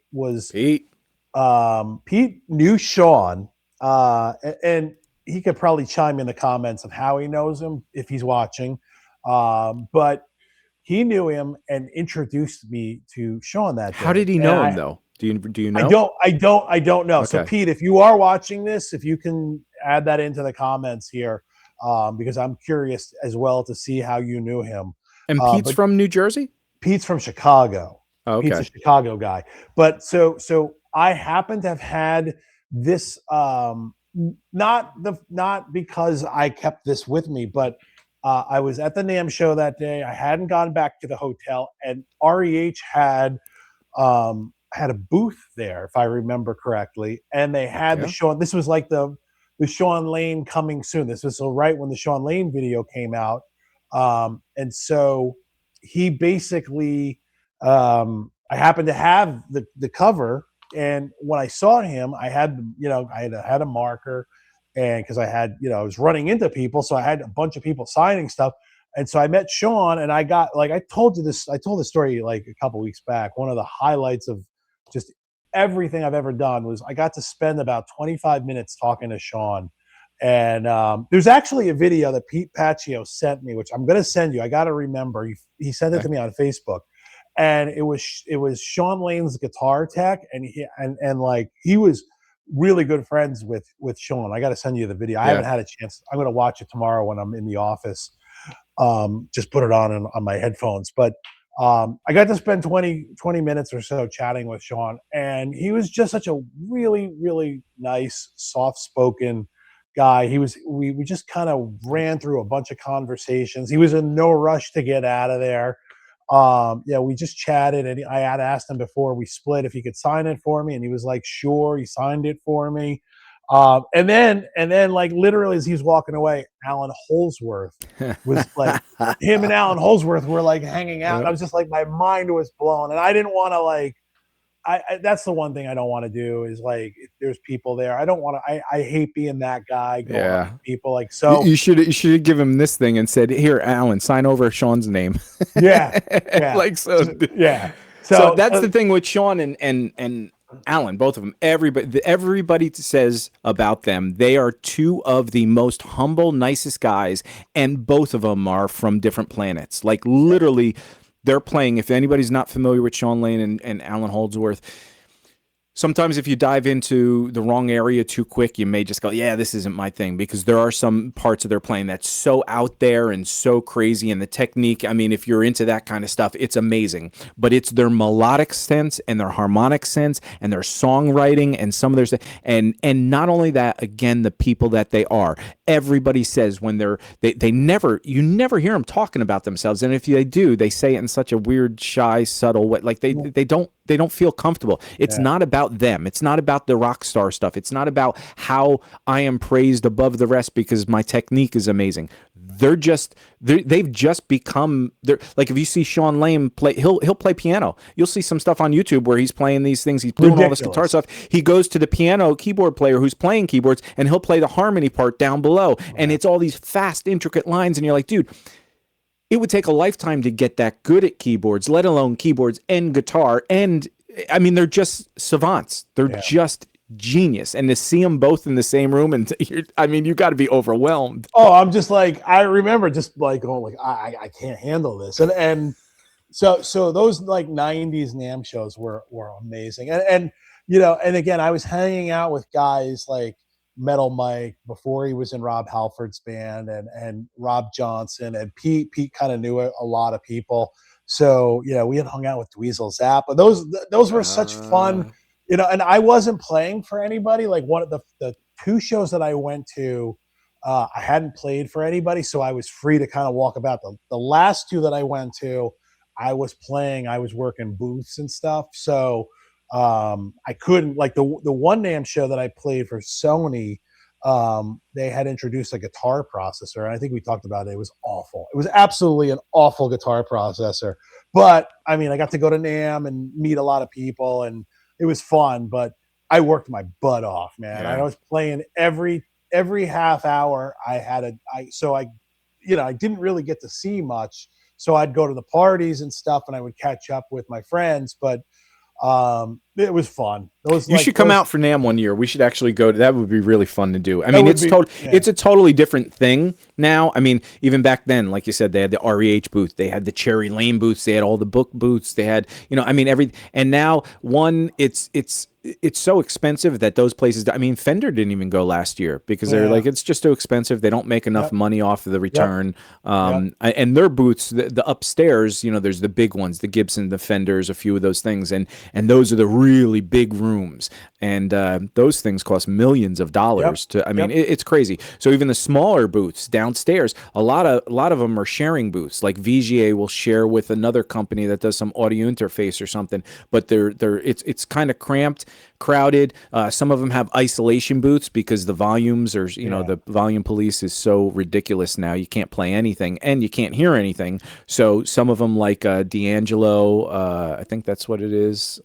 They had a little isolation booth that was, you know, it's like fits two people in it. It's got a few little amps and this and that. So you can go in there and actually hear what the stuff sounds like. I know Friedman Amp has their own little setup where it's an actual room.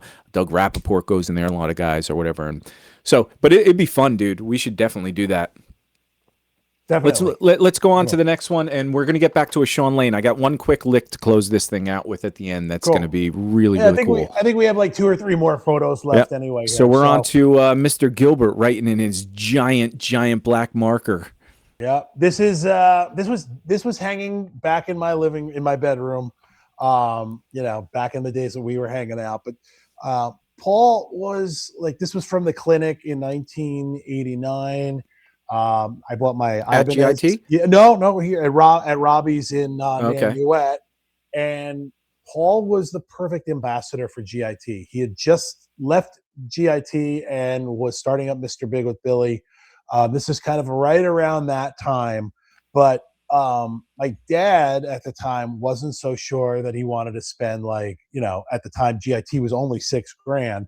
He didn't want to spend $6,000 on his son's education. They go to like a musical vocation school, but Paul spent like 10 minutes with my dad and I, and just kind of he waxed poetic about how great it was, and how it will help you, and how it kind of like how it set his path. And so after that, my dad was like, he's like, yeah, I think we should check out this whole GIT thing. And I was just like, so I really, I'd love to just kind of run into Paul and thank him and kind of relay that story, because without going to GIT, and I've said this before, I didn't finish GIT because I had gotten a chance to go intern at a record company, and so it opened the door. GIT made me a better player. I put everything into it, but it opened the door to a music career that I wouldn't be at right now if it wasn't for that. So everything has like a cause and effect. And so Paul Gilbert, to me, like when I put him on my top 5 list back on our first or second show that we did, there's a personal reason. Yeah, this is one of those things. So to me, like, I will always be grateful to Paul, and he was the perfect ambassador, and he just destroyed that night. Like watching, seeing like that in the wild, like you're just like, because there was no YouTube, there was this instructional video which I didn't have. I actually wanted at this clinic, so it wasn't even, you weren't even like. You're like, whoa, you're seeing this for the first time. And I was like, my arm hair was like up here. He had played Screamin' Bluesamania, which is like, and I was just like, I was like, literally, I'm like sitting there, I'm with tears in my eyes, and I'm just like, oh my God, I got to do this. Like, I have to do this. Like, I got to do this. And, it was life-changing at that point, that clinic.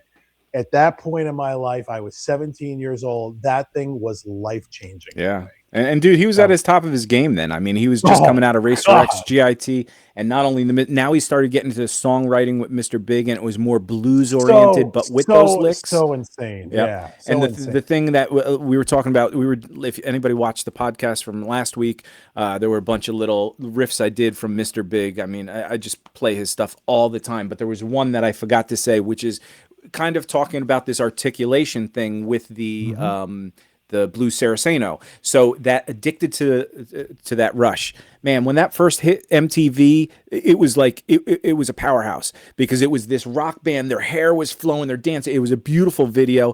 The guitar stuff, it was this rock band that had all this intense guitar playing. There's bass playing. It starts with that whole tapping of Billy, and then that riff, and that riff is what I want to just mention right now. But then the solo, I'm going to do a lesson on it, but even that solo, he just goes up and up and up. He's then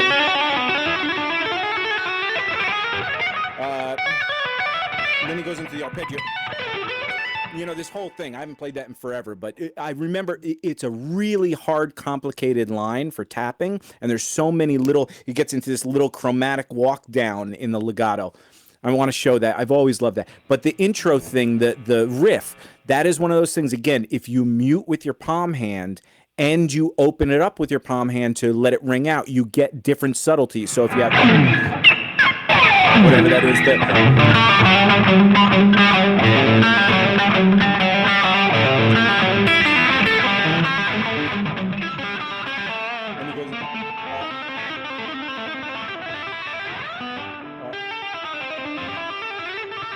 He does that tapping thing. Even that tapping thing, it's transcribed wrong in the book. Here I go again. I'm the transcription police.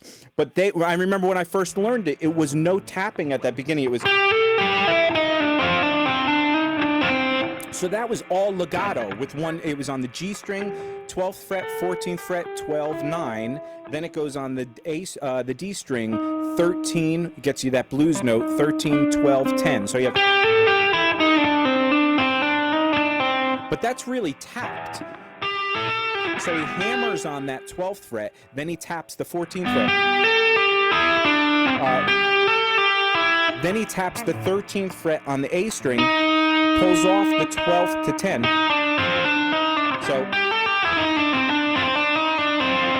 and because he does this thing where he taps, he holds two notes in the left hand and taps on the right. He does another sequence later that goes.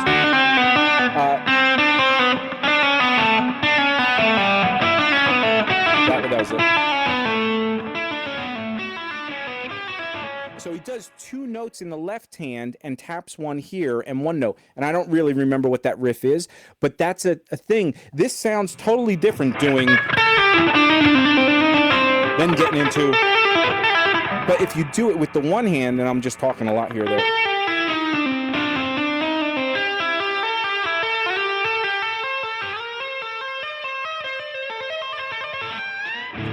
Anyway, that stuff aside, that intro thing with the muting, listen to it. I'll mute the whole thing and I'll just do the riff over and over, and then I'll open it up and you'll hear.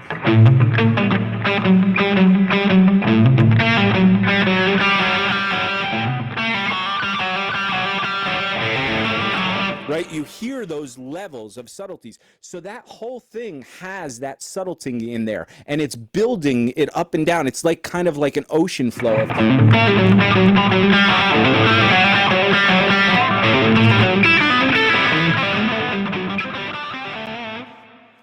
what an awesome riff for Paul to pull out as the first released song of that Mr. Big album. You're just like, what the hell is this, dude? Absolutely scary, man. And then with Pat Torpey in there, God bless him, rest his soul, and even Eric Martin, man, he is a powerhouse singer.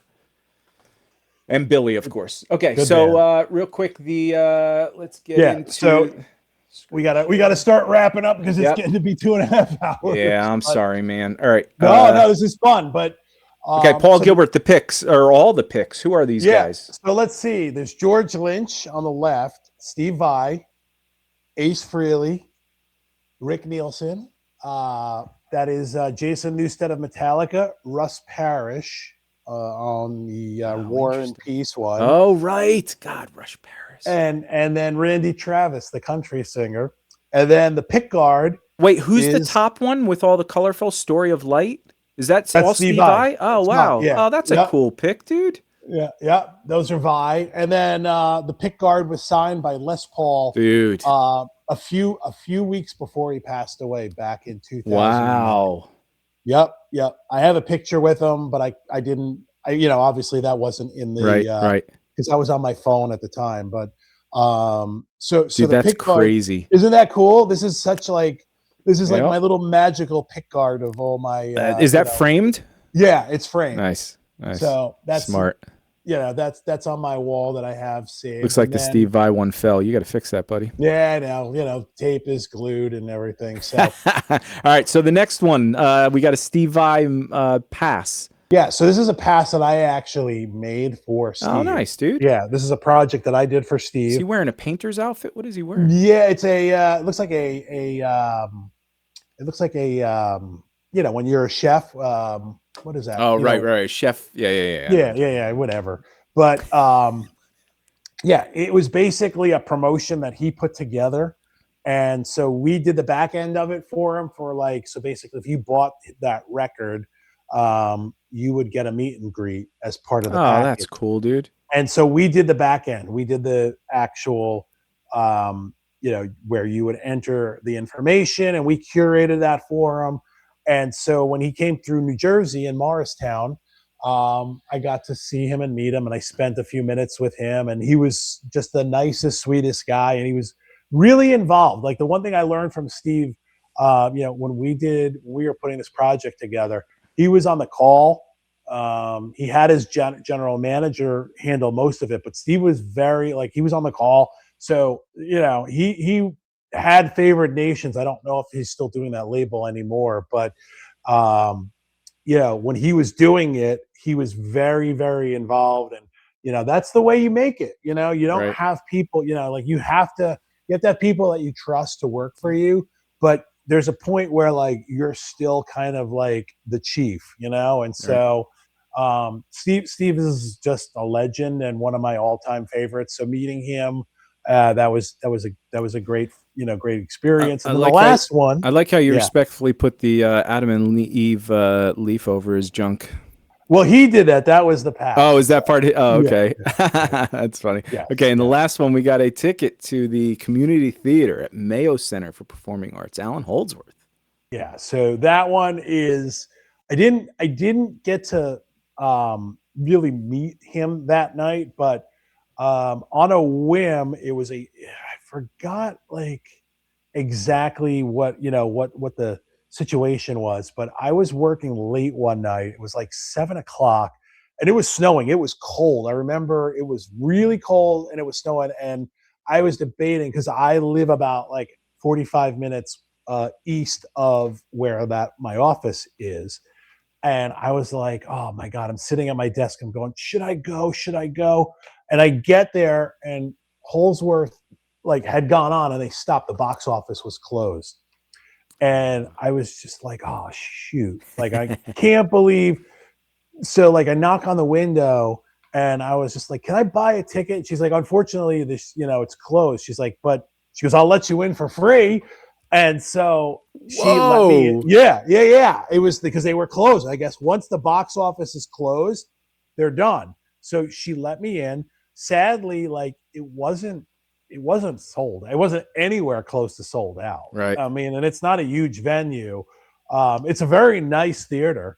But if it fits 500 people, I mean, it's wow, probably, it was probably I would say there was probably maybe less than 100 people there. Yeah. But he was freaking amazing. I got to get right up in the front. There was a seat right there. And I'm so glad I did it, because I wasn't going to do it, because I just was like, oh God, I was afraid because it was snowing. I'm just like, oh man, I'm going to have to drive through. And I'm glad that I did it, because normally I wouldn't do it. I wouldn't leave if it's flurrying out, I don't go out. But do you know who opened up for Holdsworth within the last decade or so? No. Mike Lawler. Oh, he did. Okay. Yeah. At one of the shows in New Jersey, he opened up for him. That might have even been one of the shows that Mike played. I don't know. Yeah. I didn't get there in time to see the opening. I mean, literally, he was already on. But man, his tone, seeing that, here, I just was like, oh my God, seeing Holdsworth was just a religious experience. And the cool part was, I went to the merch booth and I bought everything. I bought I still have the T-shirt, I still have the CDs. I had a bunch of. I was just like, I don't care. I want to support Alan. Right. You know what I mean? Because I felt bad that I didn't have to pay for a ticket. Yeah. So I just bought everything. That's awesome, dude. I literally, yeah. That's so good. All right, well, that was a fun trip down memory lane, guys. I hope you guys enjoyed that. Hopefully, if you have any questions about that stuff or experiences with any of the artists, these things are amazing. I mean, they really people don't understand how they change our growth in our life throughout the years, right? All these experiences are added up to who you are today. Had you not had these experiences, you'd be boring, Steve, to tell you the truth. But so real quick, I know we got to get going here. So I want to, the rest of the screen share here is, speaking of sort of the Sean Lane, but tied to the,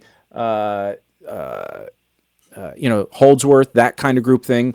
I was listening to, and I'll make this really quick. We'll talk more about this next week because I'm going to explore more of this. And this was just the first thing that last night I was dialed into. I had seen a guy, and I'll mention who that was because he's super, super. I have no idea who he is. YouTube guy, probably bigger than that than I even know.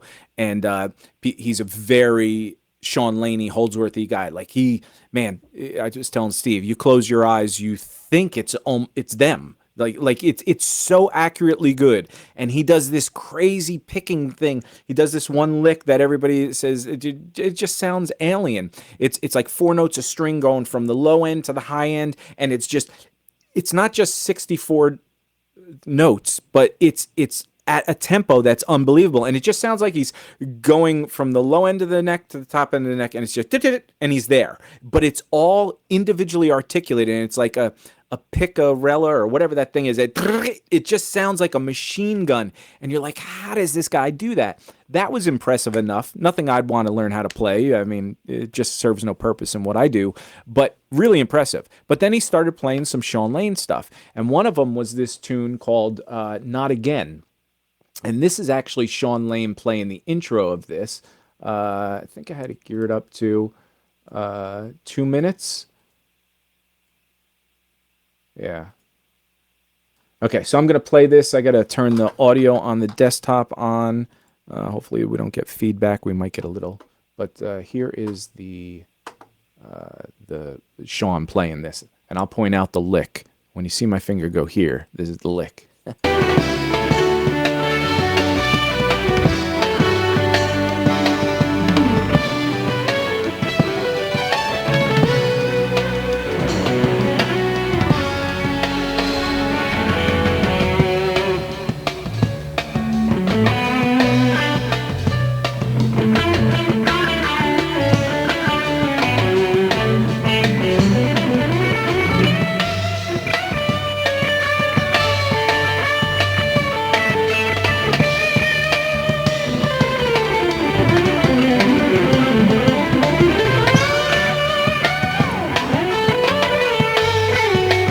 That was the lick. Now, I'm going to turn off this desktop audio. So now, let me tell you something real quick, too. I think once that lick happened, I got a little compression because there's something that happens in my headphones that does this weird squirrely thing, and I think that's where we get compression. So I want to play just especially that lick alone so you can hear that without, hopefully, the compression. But everything that was going on there, we'll discuss for 1 second. And let me turn the desktop audio one more. Here we go.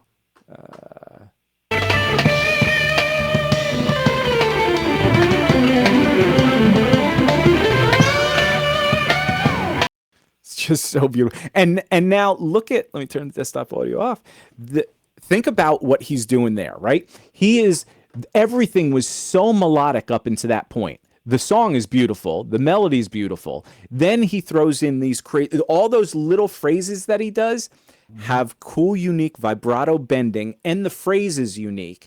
And then he gets into the crazy chromatic thing that's just so smooth. And listen to that tone, how just smooth. And this is live. This isn't even, but his tone was always that very saxophone-y kind of thing. Mm-hmm. Well, now that riff, just real quick, I'm not going to go too deep. We'll get into it, like I said, next week or whatever. But I just needed to learn that. It was 3 a.m, and I was like, I gotta learn this riff, dude, because it just stuck out so much. So basically, it is, if you think about it, you can almost think of it as D minor pentatonic, right? And he's doing, he's doing 12th fret, 11, 10 to what could be, if you're still in that D minor pentatonic. So it's chromatic from the 9th, which is the E note of D, walking down to the root note of D. Then you can actually think of those 2 notes on the next string. But he's actually doing it in a pattern where he does it, and he goes to that next pattern on the 8th fret. So you can get these pull-offs. So go down to the G note or the A note on the 10th fret. Then you're going to pull off of the 10 and 8 on the E string. Then he goes down chromatically again on those 3 notes. So if you think of the pentatonic, that's that second position with you got your 5th, flat 5 and 4, right? You could play it here in this normal position. Right? You could but he's positionally playing two different patterns together to get this cool lick. And what's awesome about it is after he does that, first of all, it's so fast and articulate, but he goes, now he does what in this position would be the root to the 7 to the flat 5, but he does it in this pattern where, and he mixes the flat 5 on, you have 9 on the G, 7 on the G, 10 on the D, going up to the flat 5, which is the 11. Then you go back to this pattern that, right? And here he's doing this pattern of 9 on the, or I keep saying that, 7 on the G string to 10 to 7 on the D string. And he gets this, a pull-off thing where it's one, you literally pick up. So up, pull off. So you have, but the first one is just, and the second one's faster. So you have, then he plays the 10 and 9, but they're bent. So then he slides up the pentatonic. And then he gets that major third. So it's minor pentatonic, bends that, the second, the minor third to the fourth, but then you get that major third in there for the next chord, right? So you have,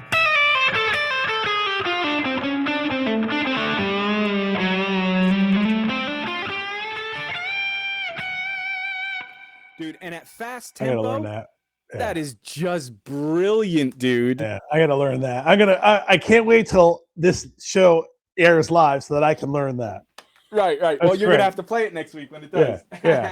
Yeah. So anyway, dude, I was so excited by that, and there's so much else. There's 2 or 3 other parts that he does that are really unique. Kind of. There's one thing that I remember Shane Terrier showed me at AIM that was a really it's this slick bendy thing. He did it in this right before that lick. It's a pentatonic run where he gets to it and he bends up a note, gets the other, does 2 notes, bends up again, and it's like this wishy-washy of going up, down, and then he gets to a higher note. That's cool. Just beautiful. Yeah.